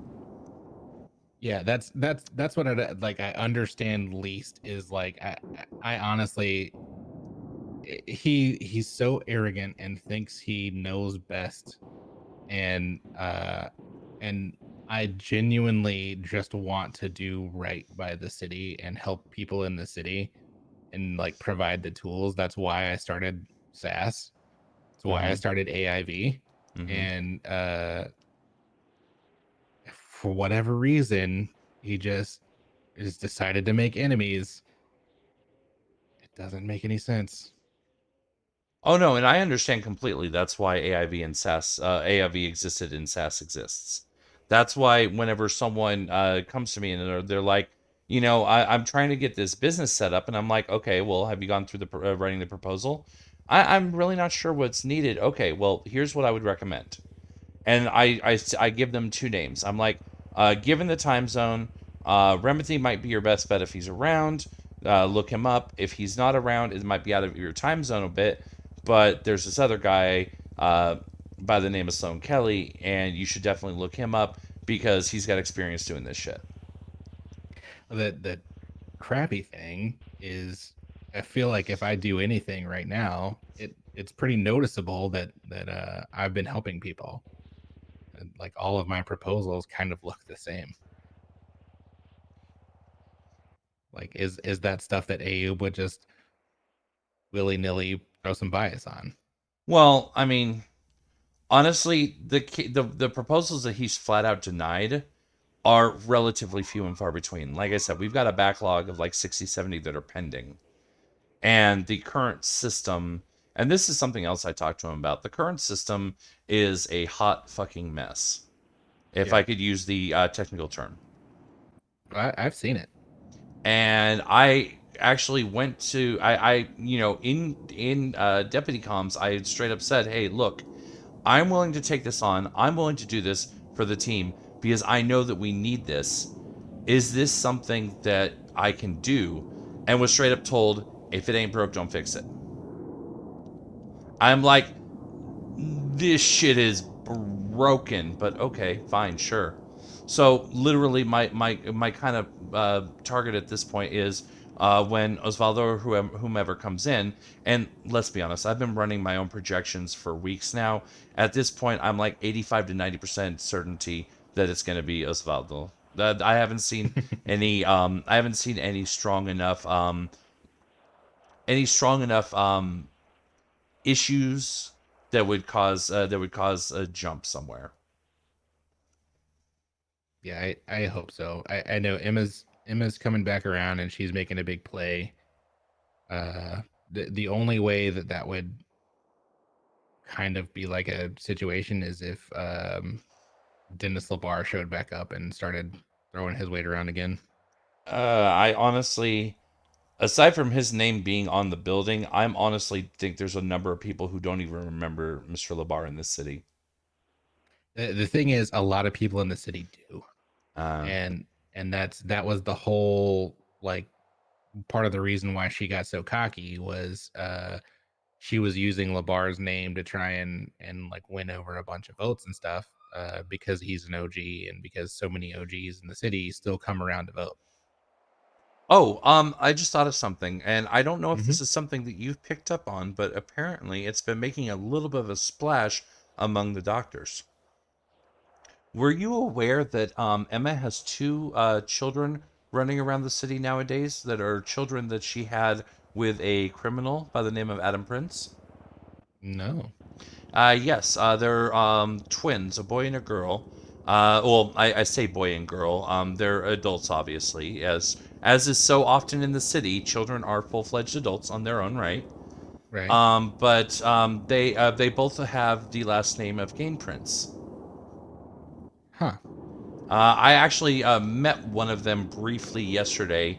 He was coming in to try and get a weapons license, despite having not been in the city for the prescribed amount of time, and was on the phone with Daddy, who said that he can get him a blap blap, whether or not he got a license. So Interesting. I'm not one to muckrake. I'm on record as not being one to muckrake. That being said, if someone were interested in muckraking, two random children running around that just kind of appeared out of nowhere and and at least one has a taste for the criminal might be an interesting look for Miss Kane. Yeah, I am also gonna be of the mindset not to muckrake, but that is some good info. Yeah, it's a curiosity. Let's call it a curiosity. Indeed. But yeah, I mean, just but yeah, honestly, I don't foresee a scenario just from my own observations and talking to people. A 10 is running, but I'm hearing a lot of mixed reviews, shall we say, on his Hmm. personality, and on how he would be approached, or how he approaches people, how he talks to people. He's got a Um, bad history that people have not let go of, specifically about when he came to the city. He was like kind of a murderer, psychopath, or something. Oh, well, I mean, those are a dime a dozen, though. Yeah, like he would like twat out like the attendant is here, and then like people would go missing. I mean, like I said, those are a dime a dozen. Besides which, I mean, you've talked to multiple of the mayors. You know the history of all the mayors. I'm sure at some point or another you've picked up some salacious tidbits about Mayor Denzel. Oh yeah, I met with Denzel very early on. Mickey had me picked up in a helicopter to go meet with Denzel, and I'm relatively certain the conversation they had was not above board. That was like my third day in the city. I mean, that's the other point is we have literally one of the publicly announced and talked about very often ex bank busters. Sorry, that I don't know if the air quotes came across heavily enough there. I mean, obviously, like I said, he has a history of SBS. I don't know what he gets up to in his free time.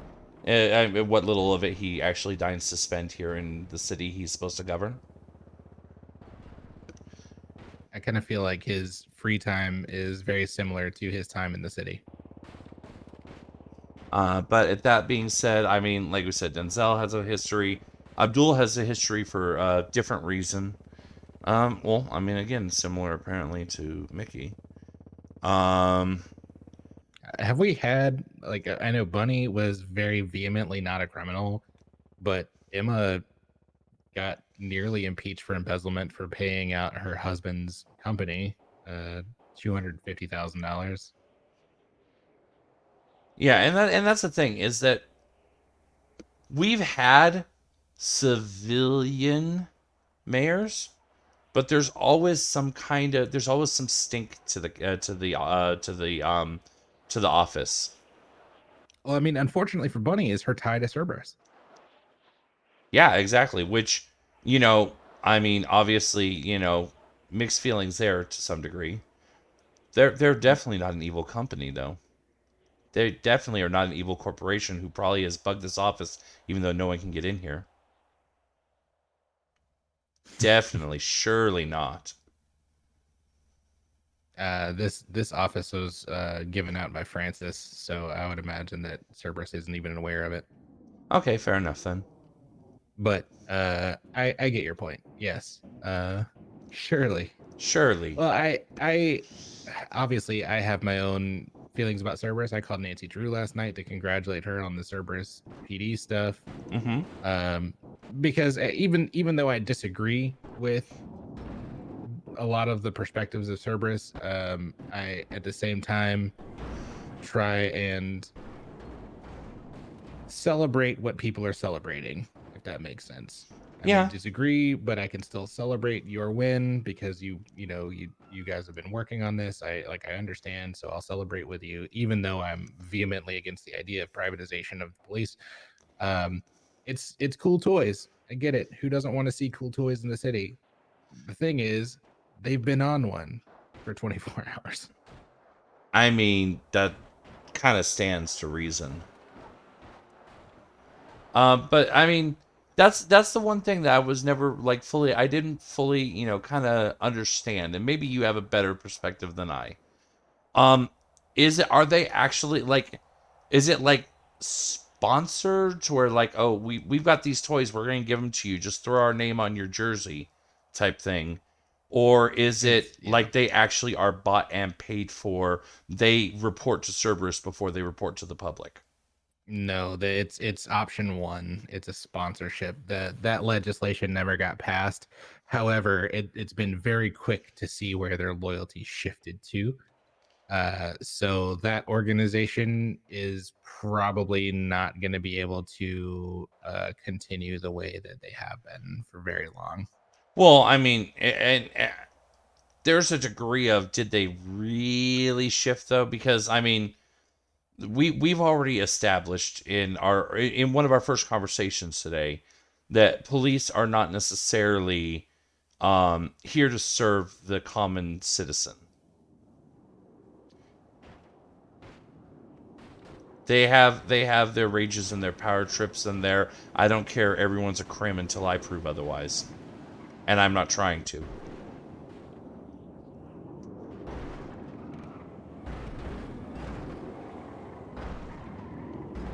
So that's already Yeah. a pretty big challenge. Hmm. It's going to be interesting to see how it all unfolds over the next, let's say, 2 weeks or so. It's also going to be interesting to see how the mayoral race actually unfolds in 4K, so to speak. Yeah. Obviously I've got more conversations that need to be had at the FIB. I don't know exactly how long or what scope that will look like with my involvement there. All the changes yesterday were a lot, uh, and I think there are more to come. But if that doesn't happen, then making the shift back into full politics mode, uh, as much as one can, right? Knowing that if AU ends up in office, there's no chance of doing any work. Yeah, I mean, well, and of the potential frontrunners, if we give him that title, just based on his I have these people in my pocket. Um, if he were in fact to end up as mayor, he would obviously be kind of like a worst case scenario. Because I mean, I would still be in there. I would still be able to do a little bit of something, maybe, but probably nowhere near to the degree of what I'd be able to do under, say, for example, Osvaldo. I not only is it my highest projection, but I honestly think it's probably my top two results. The other one being, I get it, but there honestly, I look at the other people who are making a run for it. Emma, she's got more name power than me, even though she does have a tarnished past. Ayub has more name power than me, even though he has he has his own issues, but I think that more people would overlook that than vote for me. Hmm. Osvaldo, for damn sure, has more name power, especially with Mr. Randall on his side. Yeah. So honestly, at this point, I'm looking at probably clutching third, maybe fourth this time around. Yeah, it'll be. You're right. It'll be interesting to see how it all pans out. It'll be interesting to see who all remains clean between now and when it actually goes up. Pablo Loco is someone who I actually saw nearly getting arrested like 2 weeks ago. So Ah, see, and that would be if another he issue continues for out, him at yeah, least, because I most of the other names are either civilian or civilian. right. Like I suspect that AU probably knows at least knows a lot about the seedy underside of the city, whether or not he goes down and plays in it. Right. Exactly. But yeah, Osvaldo also, I would say there might be some concerns there though, if he isn't careful and he gets sucked into some SBS antics. What's interesting though is he has the ability to flip the switch, right? And he has kind of flipped the switch into more seriousness recently as he's been campaigning. Now he can't help that the SBS happens around him. I mean, Like obviously. his colleague Leo still gets up into a lot of nonsense. Yeah, James Randall comes around and it's see, uh, Randall has a cat. I don't know if you knew this, named Juno, I and don't think I knew that. No. yeah, he has a cat named Juno. He has a service cow that he calls a service dog named Cleo, A service cow.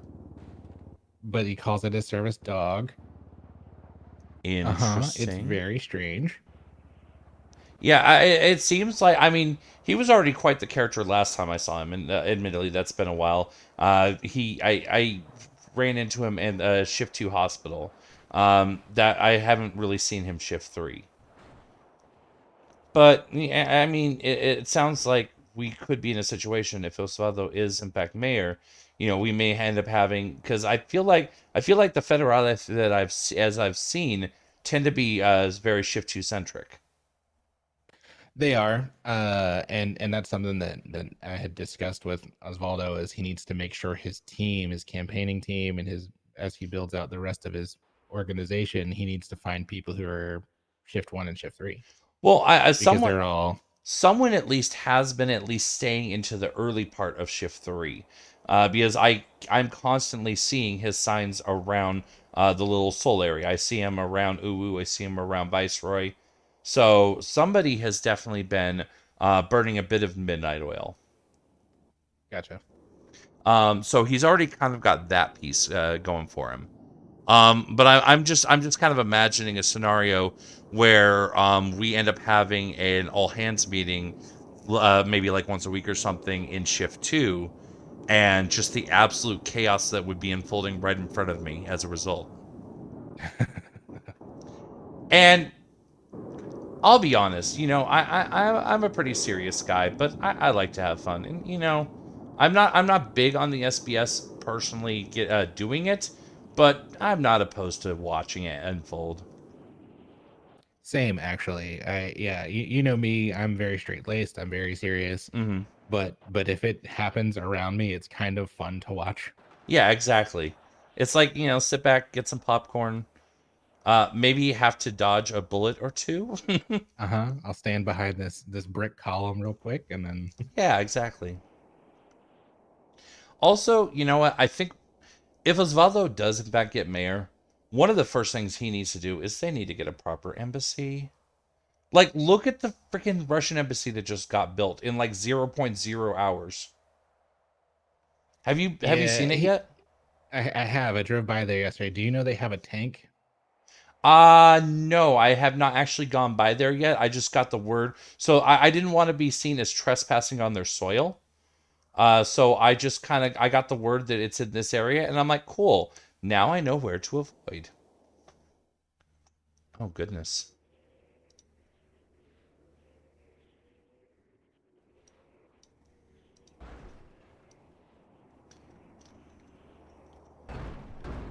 You know there's easier ways to store that, right? Let me hook you up in a second here. It's okay. I hit the wrong button, so.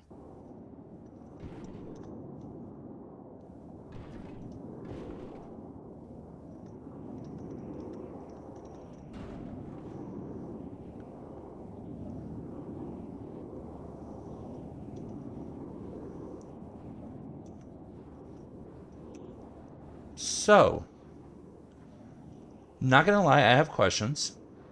Uh-huh. I think you can probably predict my first question pretty quickly Uh-huh. because you are entirely a clever individual. Uh-huh. Why do you have the blueprint for the Russian tank? Uh-huh. I do research and development for a federal organization. Okay, so it's not that they in fact manufactured it and then it got into Russian hands. No, it's They it's they that predicted the inner workings. it's that before I moved to the city, this actually was a tank that we were researching to try and figure out how to infiltrate. And so I have the blueprint for the phalanx probably Okay, just like ignore that. six Here months I ago. deleted it, but And then when I saw the tank in the city, decided that it would make sense for me to share that information with the FIB. fair enough, fair enough. On an unrelated note, I'm gonna stand up for a second and just walk away a Uh-huh. little bit, just for absolutely no reason. I'm just trying to clear. Oh, maybe not. I feel this. I feel this overwhelming urge to look at a QR code that doesn't exist. Looking at what? You know. Oh, okay. Yeah, yeah, yeah, Yeah, yeah. yeah, yeah, yeah. Gotcha, gotcha, gotcha, gotcha. Yeah, and it's just kind of stuck in my eyeball, but it's Uh-huh, okay. uh-huh. Yeah, sorry about I'm that. sure it'll go away eventually. Uh, do you want to drive to City Hall Yeah, we can definitely do that. and get away from the Um, QR code that doesn't exist? I feel like I should probably at some point investigate the option of eating, Investigate the option of what? of getting some food. Yeah, we can do that.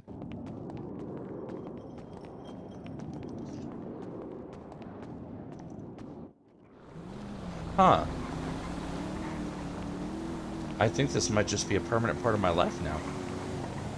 It didn't go away. It did not go away. I have an Uh-oh. idea, but I'm going to wait until we're in the car to try it.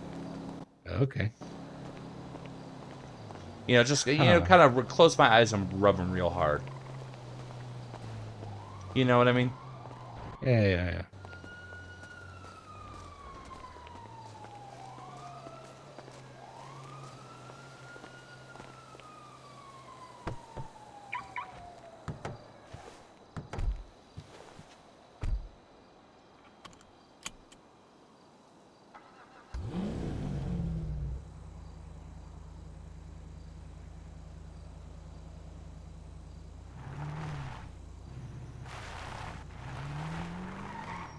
Okay, yeah, I think that solved that.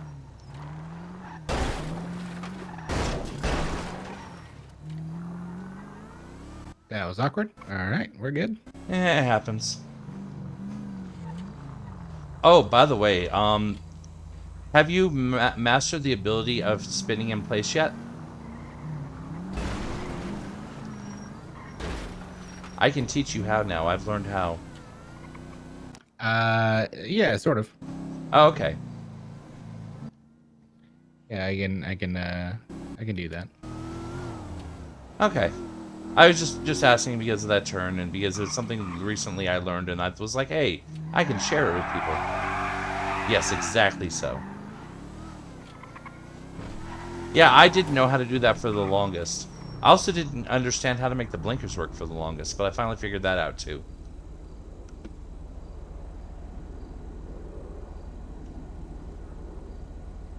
Yeah, you remember how we talked about how like my entire life exists on sticks? Yeah, no, I'm well aware. And there's only so much you can do with sticks sometimes. You would think. Oh, have you figured out a way to make them a little bit more dexterous? I have. Excellent.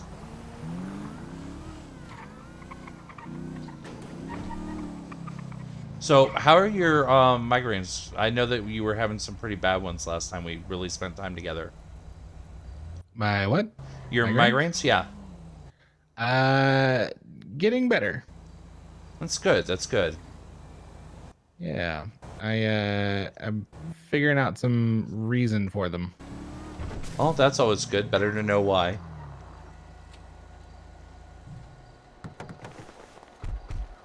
That is a smoking bike. Yes, yes it is. That is a concerningly smoking bike. That's why I didn't get any closer. That is probably for the best. Hey, Webster.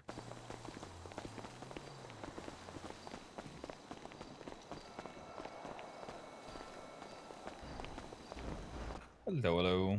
Hello. What's up? Do you need anything before I dip out for shop it? Nah, I'm good, Isaac. Take it. Okay, see you in the shop then.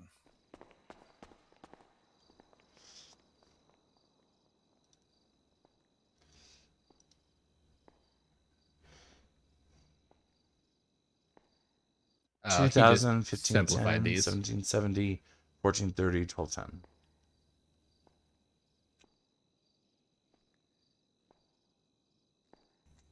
It looks like it's all the same stuff. It's just overly simplified.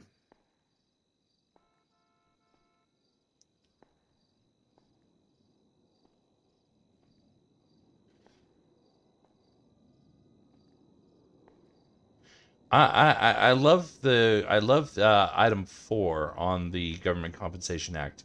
Like I really feel like that's incredibly valuable information when it's already subtitled above. I don't know who that was for, but I'm sure that was for someone. If it's pro bono, that qualifies as public defender work. I feel like that's defined previously. Is what I'm trying to say. You know though, I specifically put that in there because some people like Some people just don't understand it. well, the issue was that if it's pro bono, technically you're not supposed to be paid for it. Oh yeah, no, I see what you mean. Yeah. Like by putting it in there, we're saying like yes, it's pro bono, but you're still going to get a bonus from like what the state's doing. You're doing the pro bono work as like a benefit to whoever it is you're serving as a client, but that's like the extent of it. You're still going to get paid by the state.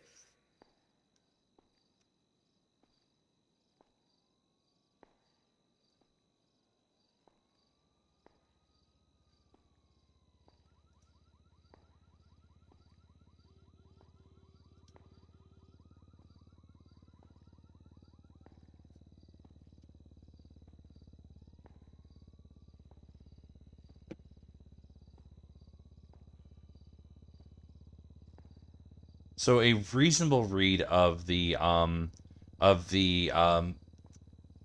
incremental increases as necessary would be like a month from now, 2 months from now, maybe upping at $50, maybe $100 is what Oh, I'm you seeing. mean Or the the raise the wage. yeah, yeah. It should never be like something that you're not like jumping it to $1,000, right? It should be like if it in the case where the full city gets a giant tax rework or something. Mm-hmm. That's kind of the scope. Yeah, I mean, literally, it's the same stuff. The editing that it looks like is it's just a drastic simplification, which I mean, it doesn't look like it. Like none of the content is different. It's just instead of drafting things, Simplified yeah, into common parlance. summary and then like legislative the tenants. Like I am fine to rework my legislation style like this. Okay. Well, that's I'm glad definitely to good to see hear. the wind farm got protected. That was one that I wanted to try and they actually renamed it too, which was I threw that in there. And it's not a strange, weird acronym. What's strange? It's not some strange, weird acronym than what they renamed it.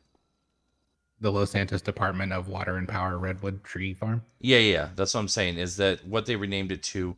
Isn't like some weird acronym. Oh Like no, that's it's because I specifically looked up what the outside the city one was called, and I decided to call it something similar that would make sense for our city because I have a personal love for that area. fair enough. I didn't let Mickey call it something stupid. Yeah. This is the benefit of like the work that I was doing is like Mickey didn't have full say in everything. He had general framework, and then I got to make my own scope pretty much of everything else.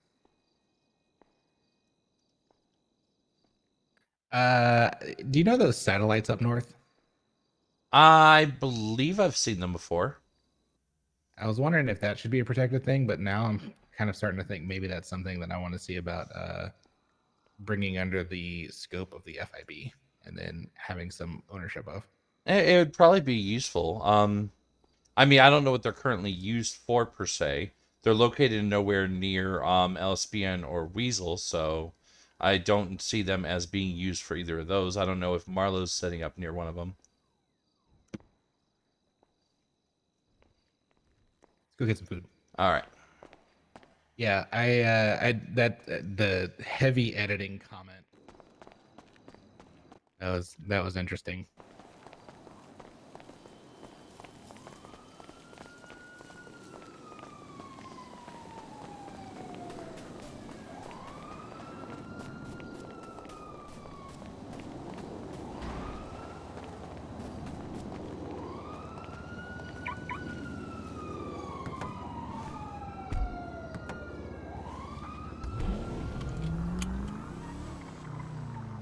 But yeah. So I had some like I had like kind of a weird thought about Okay. the whole the the the wind farm. Okay, what's that? Um it's if I remember my geography, it's up near-ish to the prison, is it not? Yes. Um I know that you're still linked into the Discordia for the mayor's Uh, office. I am. I don't go into it Okay. I'm not actually doing work in there. I Fair will enough. be in the next term, but for the safety reasons, I don't go in there. Fair enough. with 85 to 90% certainty. Wait, what? Well, you said for the next term, and I said with 85 to yeah. 90 because that was my projected. Yeah, it's. Yeah. I hope, assuming either Osvaldo gets in there or somebody else that I can work with, it would be something they would want me back involved with. Yeah. I mean, hell, for all that, I would think that Emma might even, because you have at least a decent working relationship with her, don't you? I had a conversation with her early on, and it seemed like she would be willing to bring me under, but I don't know if that still stands. I need to talk to her again. I would like to. Fair enough. But why do you ask? So the reason I ask is because of the proximity, my brain is putting two together, and I'm not sure if I'm coming up with 4 or 5. Also, left turn is green. Oh, thank you. This intersection is so stupid. I hate it. Yeah, it's the worst. 5-way stops. But no, the 4 or possibly 5 that I'm coming up with is, not that long ago, we got a message from Ayub, in the Discordia saying that if there were any PD inquiries, into the nature of it was like a base or a bunker, underneath the prison, that we needed to redirect them to him. I'm sorry, what? Here, give me a second. Let me actually.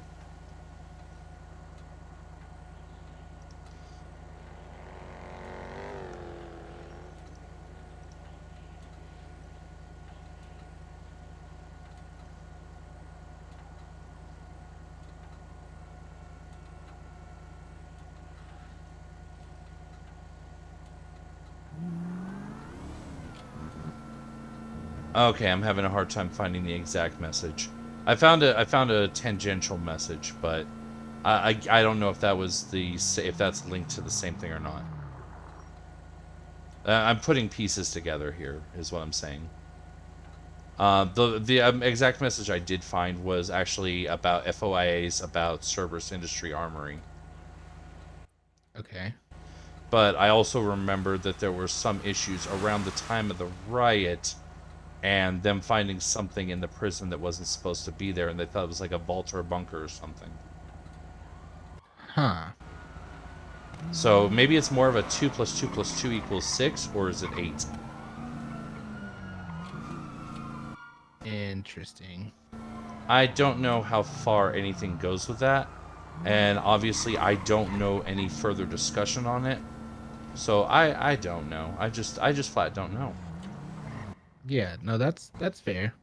But it's, maybe it's an oddity. Maybe it's a curiosity. A curiosity. A curiosity. Surely that's all it is. Surely a curiosity. Yes. I mean, it's got me curious. Yeah, it piqued my curiosity as well when I saw everything kind of... Oh, that was a weird place to put a sign.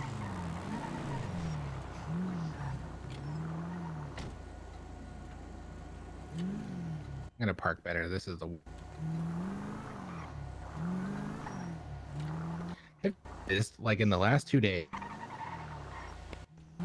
suddenly drive like crap. So I haven't noticed it with my own car. What I did notice, though, and I don't know if this applies to you or not, but in my own case, my car did, like, this was probably about a week ago, my car suddenly was performing very, very, very poorly. Out of nowhere. Like, literally, I parked at City Hall and it was doing great. I got back in it. No visible damage to it, and it was just very shitty. I took it to Hayes and found out... Oh. Alright, let's well go then. elsewhere. But I found out that, apparently, my axle was practically snapped in half. There were several other things wrong with it. And basically, they had to do, like, a whole workover on it. Interesting. So, while I'm not saying that that is necessarily a one-to-one, if you haven't had your car serviced in some time, it might behoove you to pop into either Hayes or Autos, because they'll pick up things that you can't really get from Benny's. Yeah, I'm more mean like all of a sudden, like my car turns like a boat. Oh, that. You know, it's weird. I saw something on the government website that sounded like it might be related. Oh, okay. Or the government website? No, the government Discordia. Not the, mayor's office one, but the like open source one. Or free to all. You know what I'm trying to Oh, say. okay, okay, okay. Yeah. Yeah. The main one. The city Discordia. Yeah, that one. It was Hello, really everybody. because you'd punch him and it'd be like, do. Hello.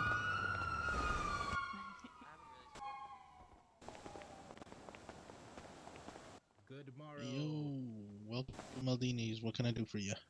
Hey, can I do a Maldini's combo and then whatever this gentleman will have behind me? Okay, sir. What would you like, sir? We'll do two of the same. All right. Two of the same? Yeah, so two total. Two Three total. combos? No, sorry, Two two total. total? Okay. And can we Maldini's actually combo. add in the garlic knots too? Garlic nuts? Yeah. Let me see if we even have those.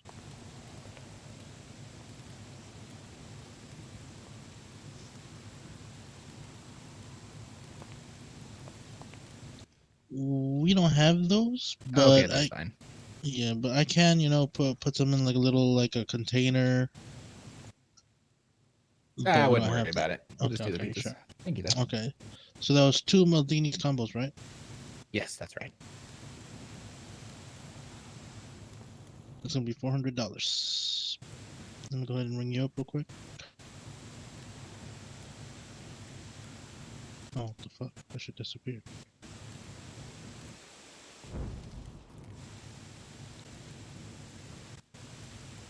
There you are.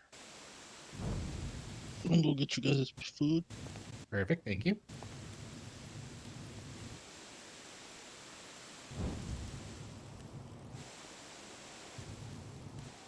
I always love coming here. I wish they were open more often in my normal time zone. Oh, yeah. They're always open when I wake up. Then again, I guess nobody's really open in my normal time zone other than maybe Uwu. There you go. Shrugway. Oh yeah, Get struggle your sometimes. food in tray 1. You guys enjoy, yeah? Thank you for coming to Maldini's. Have a great day. Thank you. You as well. Thanks, you too. You can go ahead and grab yours.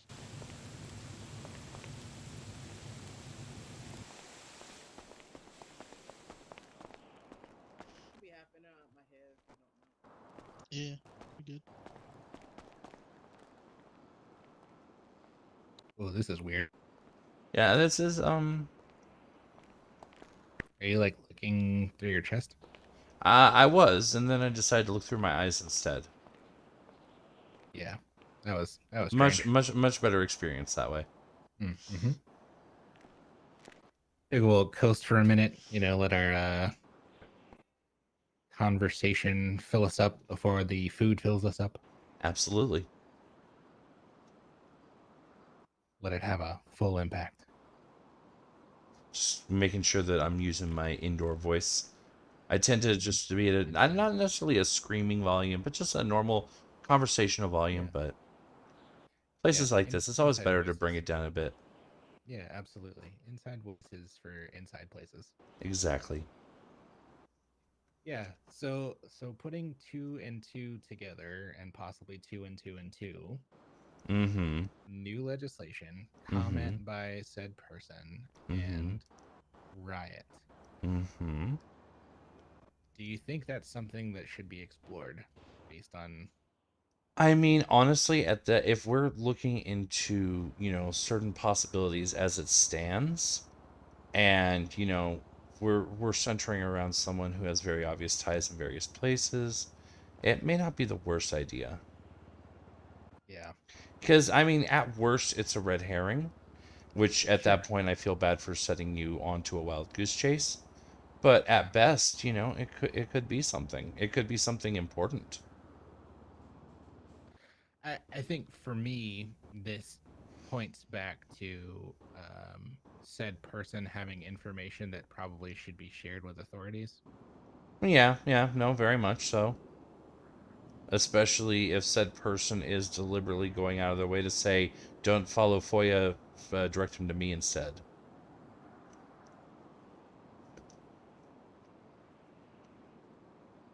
Yeah, talk about not muckraking, but it's going to be hard not to with that individual. I mean, Especially if he's running for mayor. well, that's the other piece of the puzzle, though, isn't it? Is that at that point, if we're literally looking at a circumstance of, you know, if he does in fact do so, I mean, who's to say that the investigation doesn't come out at an inopportune time while people are headed to the polls? And then Can you? LSPN, well, no, LSPN would not love, in fact, to broadcast that.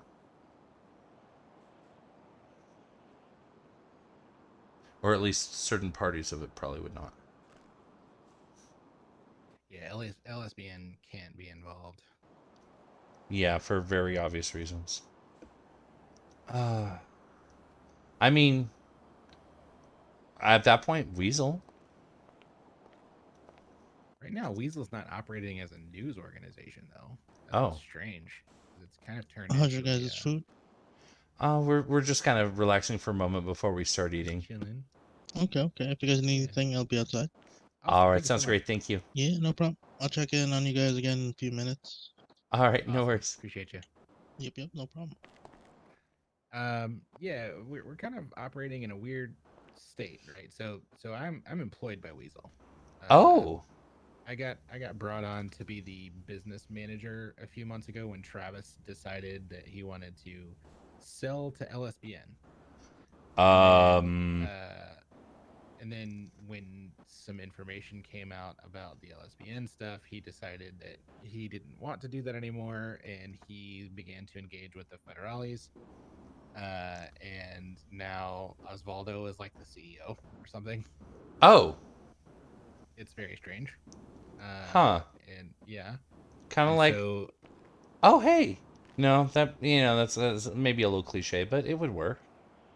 well, this is part of the reason why we're trying to get 404 established, is because Weasel News is now being rebranded to the Cuban News Network. CNN. That's where my brain literally just went. Yep.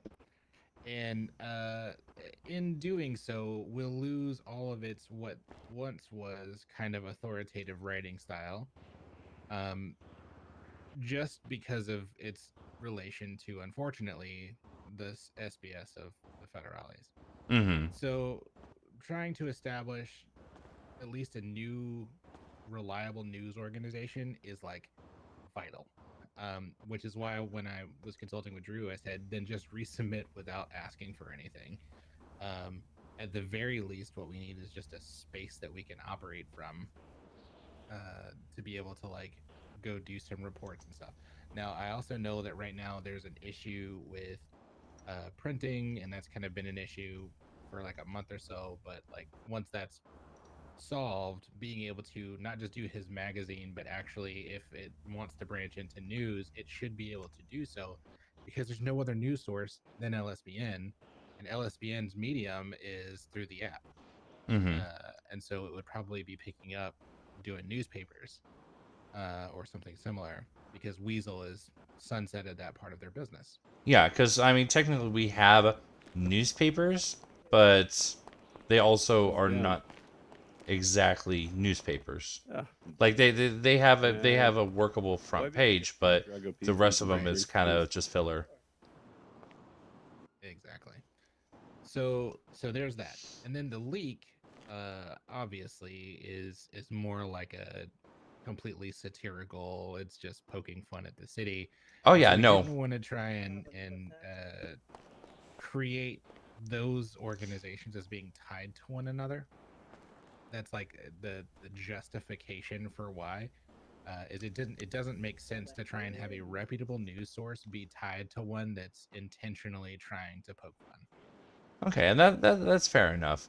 And no, I immediately, when I saw the leak and when I read like the first paragraph of the proposal, my brain immediately sparked on Something I remember seeing before. This would have been years ago. This would have been when I was in high school. I think they kind of fell out of favor in the political climate outside the city. They reached a point where it was less satirical to read that than it was to watch the actual news. But that was, ironically, a similarly named kind of project called The Onion. Yeah, that's where the inspiration comes from, right? Mm-hmm. You should see our logo. Yeah, I think I did. I think it was on the proposal. Okay, yeah, very very similar, is it? Is it not? And then the tagline, "Taking a leak on Los Santos." Mm-hmm. Oh yeah, no, it was 100%. I saw that and I fell in love, and I was immediately like, yes, I want to see this happen. I think I might have had like a couple of questions or something, but my immediate reaction was, yes, I want this, we need this. But then the 404, I was reading through it. I was kind of confused. I was seeing the parallels. The way I was reading the 404 was more like this is going to be a media conglomerate. At which point I was like, okay, so this is going to be an umbrella. Why isn't A in the umbrella of B? And then that's when Ayub showed up. I voiced my thoughts, and then that's where things changed. Yeah, that's why sometimes like having that conversation is important. I mean, I hope that little bit of clarity just does it for you, right? Like being able to keep a reputable news source as a separate, unbiased entity versus somebody that's intentionally trying to be an SBS fake news Mm-hmm. organization. You wouldn't want to tie it to any kind of. I mean, I guess technically the leak could operate under the branding of Weasel, except that it's going to be tied to the Cubans, and that's what we don't want. Yeah.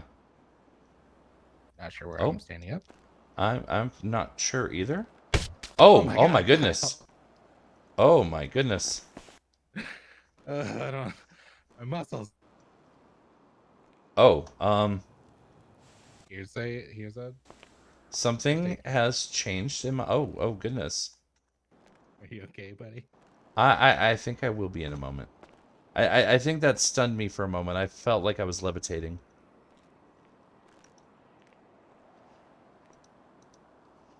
Maldini's a little scuffy today.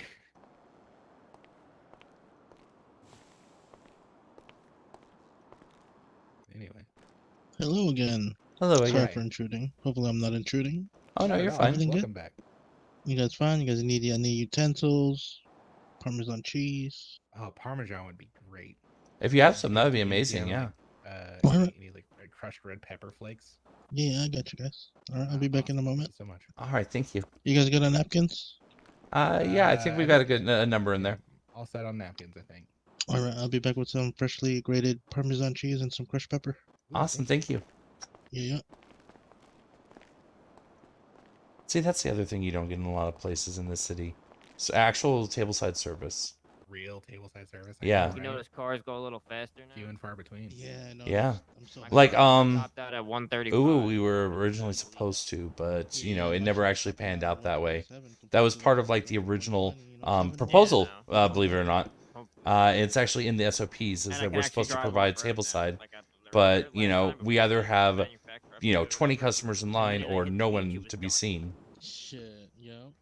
Now at You least know, you can the do one like 30 time mile I an hour sat for a down calm at down. Uwu, like this is the most Oh, yeah, memorable that's good. experience I That's have. right. Now, I'm gonna head out for a will bit. sit down I'll and eat probably there be every back. once in a while. Yeah, no Mhm. problem, man. Obviously, I'm I'm friends gonna with go get Ava, so most of the time she Reese's just Ranch, I like will think. come and hang out. Oh, nice. Fair enough. But the Well, I'm most checking it out. memorable time I have Check is that when out. I was having a meeting, See you in a bit. and Yeah, Sheriff have a good Fred one. ended up Mhm. there and Oh, stirring goodness. the pot. You want to make food, Zelda? It was interesting.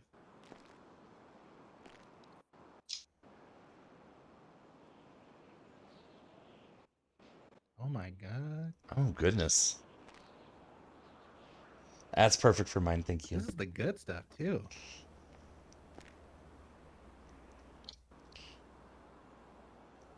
You're supposed to say when. Oh well, Lynn, All can you tell I like cheese? There you go. Perfect. Thank you so much. And there's Excellent. Thank you so some, much. crushed pepper as well. Yeah, no problem. You guys enjoy, yeah? Thank you. Yeah, thank you. Indeed, indeed.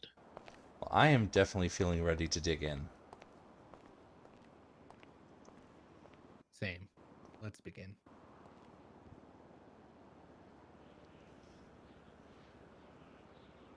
No.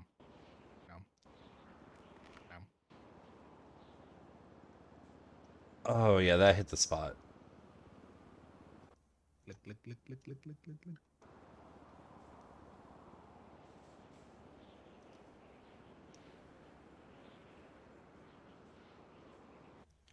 I just wanted to bottle that and take that everywhere with me. That's good. Yeah, that was solid. Real solid. Oh, speaking of restaurants, did I tell you I actually ended up I went up to Mojito Inn the other day. Oh, did you? You Yeah. finally make it up there? Yeah, I finally made it out there. I'm trying to do this thing now when, when I'm on duty as deputy mayor, not trying to be like no favoritism, even though I work at Yeah. Woo Woo, so there's kind of some innate bias.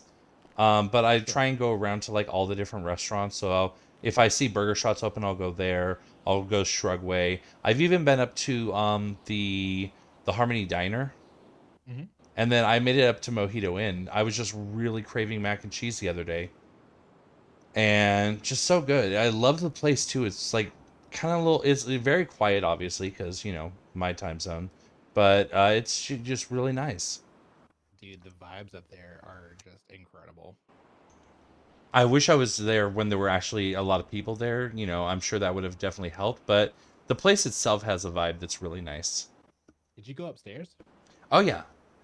Yeah, I just want to like sit by that fire pit, even if no one's there, just to like chill and like hang out and Oh, I actually did, but for only like a couple minutes. The Yeah. poor lady who was working was like, there's nothing else going on here, and she had stuff to do with her friends. And I'm like, I'm gonna get out of your hair. She's like, oh no, Yeah, you can that's fair. stay, and I'm like, I don't feel right staying in the restaurant if you're leaving. I'm gonna just bail. Yeah, that's fair. You're gonna want to lock the doors behind you. I'm not gonna put you in an awkward spot. Del, do you want to make some food? Yeah, totally fair. Yeah, I went up there. I first went up there the day that they got their clock-in system, oddly enough, Mm-hmm. and was just talking to Adonis, who owns it, and he was like, "Do I have you to thank for this?" And I was like, "No, I had nothing to do with it." But good for you guys. And that's where I'm kind of like, I'm torn, and obviously I fall on the side of no new restaurants, no new anything with food, because the restaurants that we have are already having a hard enough time with foot traffic without adding more restaurants. I fall pretty Sure. firmly on that. But at the same time, there's just so many cute and cozy ideas that come across, and I'm like, I really want to see that, but I just.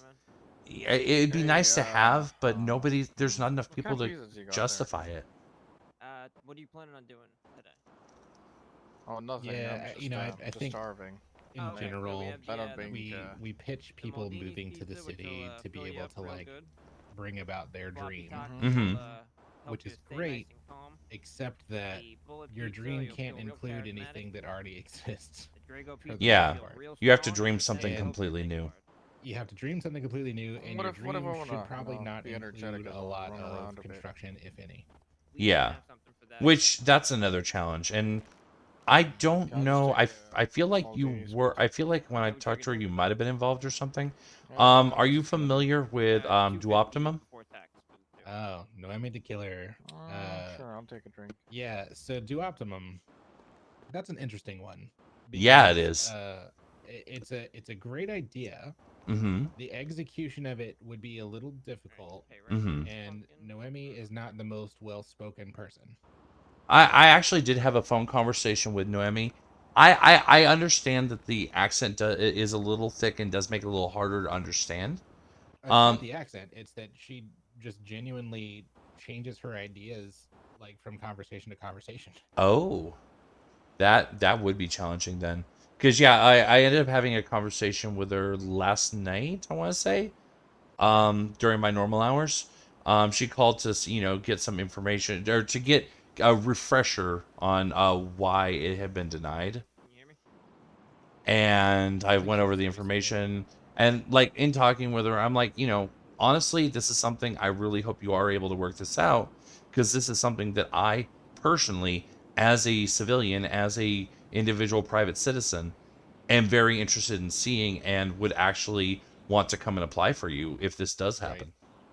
Because it's I feel like it's right up my alley. I mean, it's it's numbers, it's analytics, it's coding to a degree to develop stuff.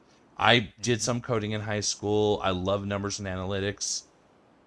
I'm just like, this is kind of like I mean, obviously, I went to school for a long time to become a doctor. Well, long time. I went to school and did a lot of hard work to do less time.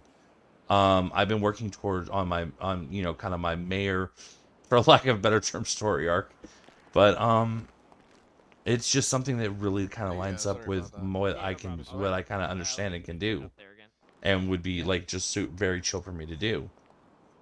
Absolutely. There you go. I mean, There, I bump down think, there, your stuff's on your wall. especially since nothing like that Alright, there we go. exists in the Ching. city, it's Yep, everything's right kind there of on unheard of. Now let me kind of round out her ideas for you, because it was originally twofold. Mm-hmm. She wanted Do Optimum to be the Alright, perfect. data Thank you. center, and then No she problem, man. Have wanted a to good one. have a second one um, called Click Lover, which is where you'd actually go and buy all of the equipment. And Oh, okay. and that's where I started to give her the feedback that that was probably too close to what the Digital Den was doing. Well, and that's Um, that. Unfortunately, that did end up being kind of one of the sticking points, is that because the equipment is kind of an overlappy with Digital Den, that ended up being one of the sticking points. But the biggest one was just purely go talk to construction, make sure that that's something that they can ensure that you're able to do the way you need to do.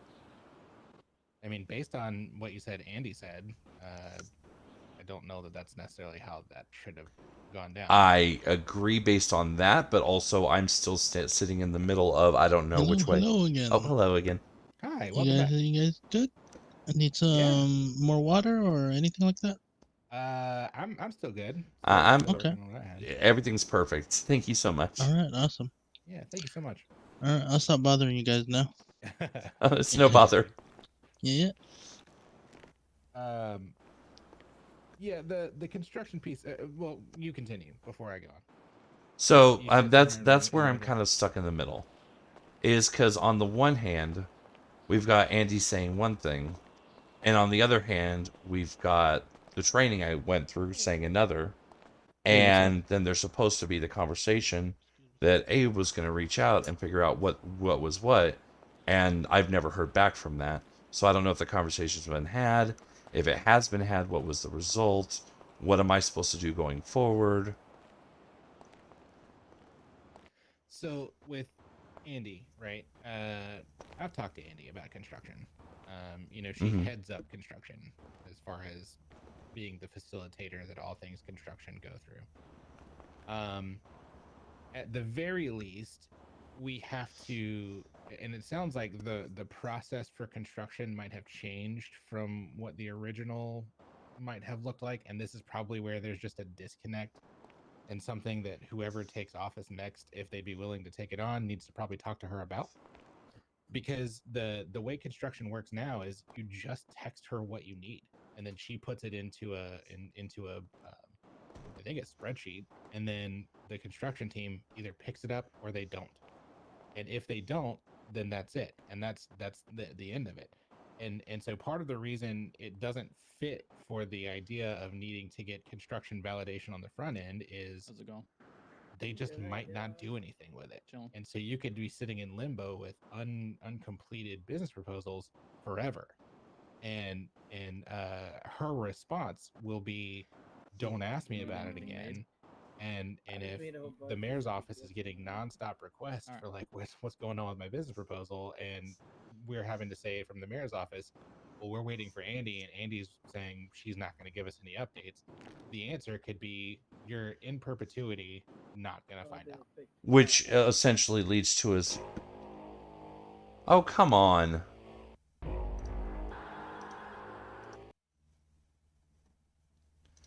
Really? We're really doing this again.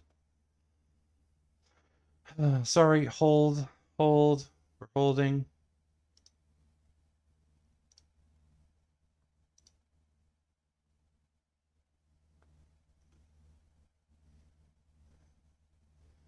Oh, no. That could mean internet going down. That would be bad. I don't think it is, though.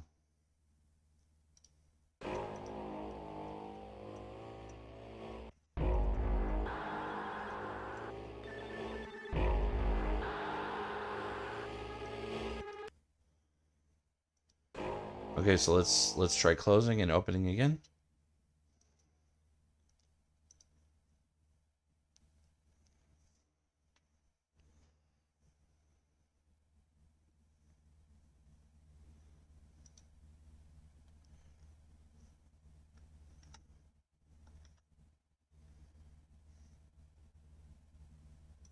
The fact that that count went down that hard tells me something that I don't want to hear.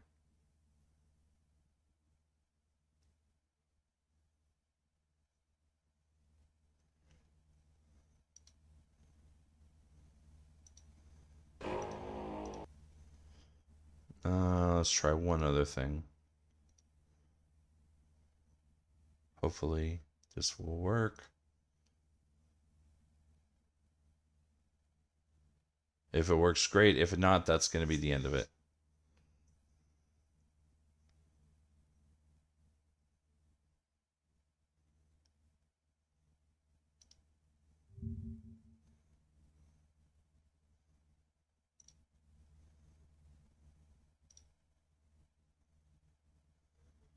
Come on, computer. You can do faster than this.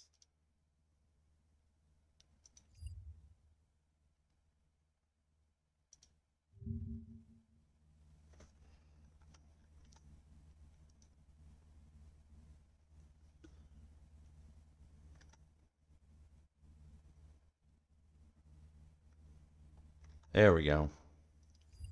Come on, come on, come on.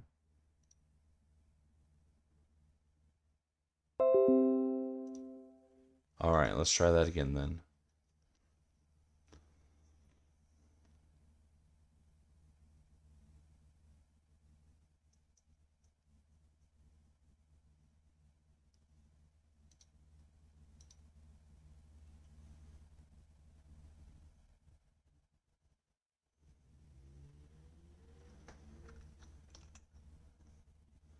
What on earth?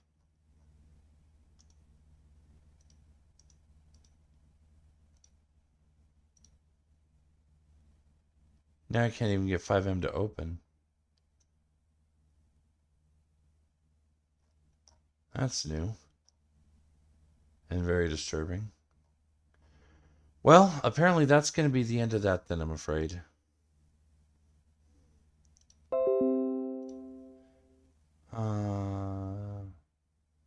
Thank you for tuning in. Thank you for watching.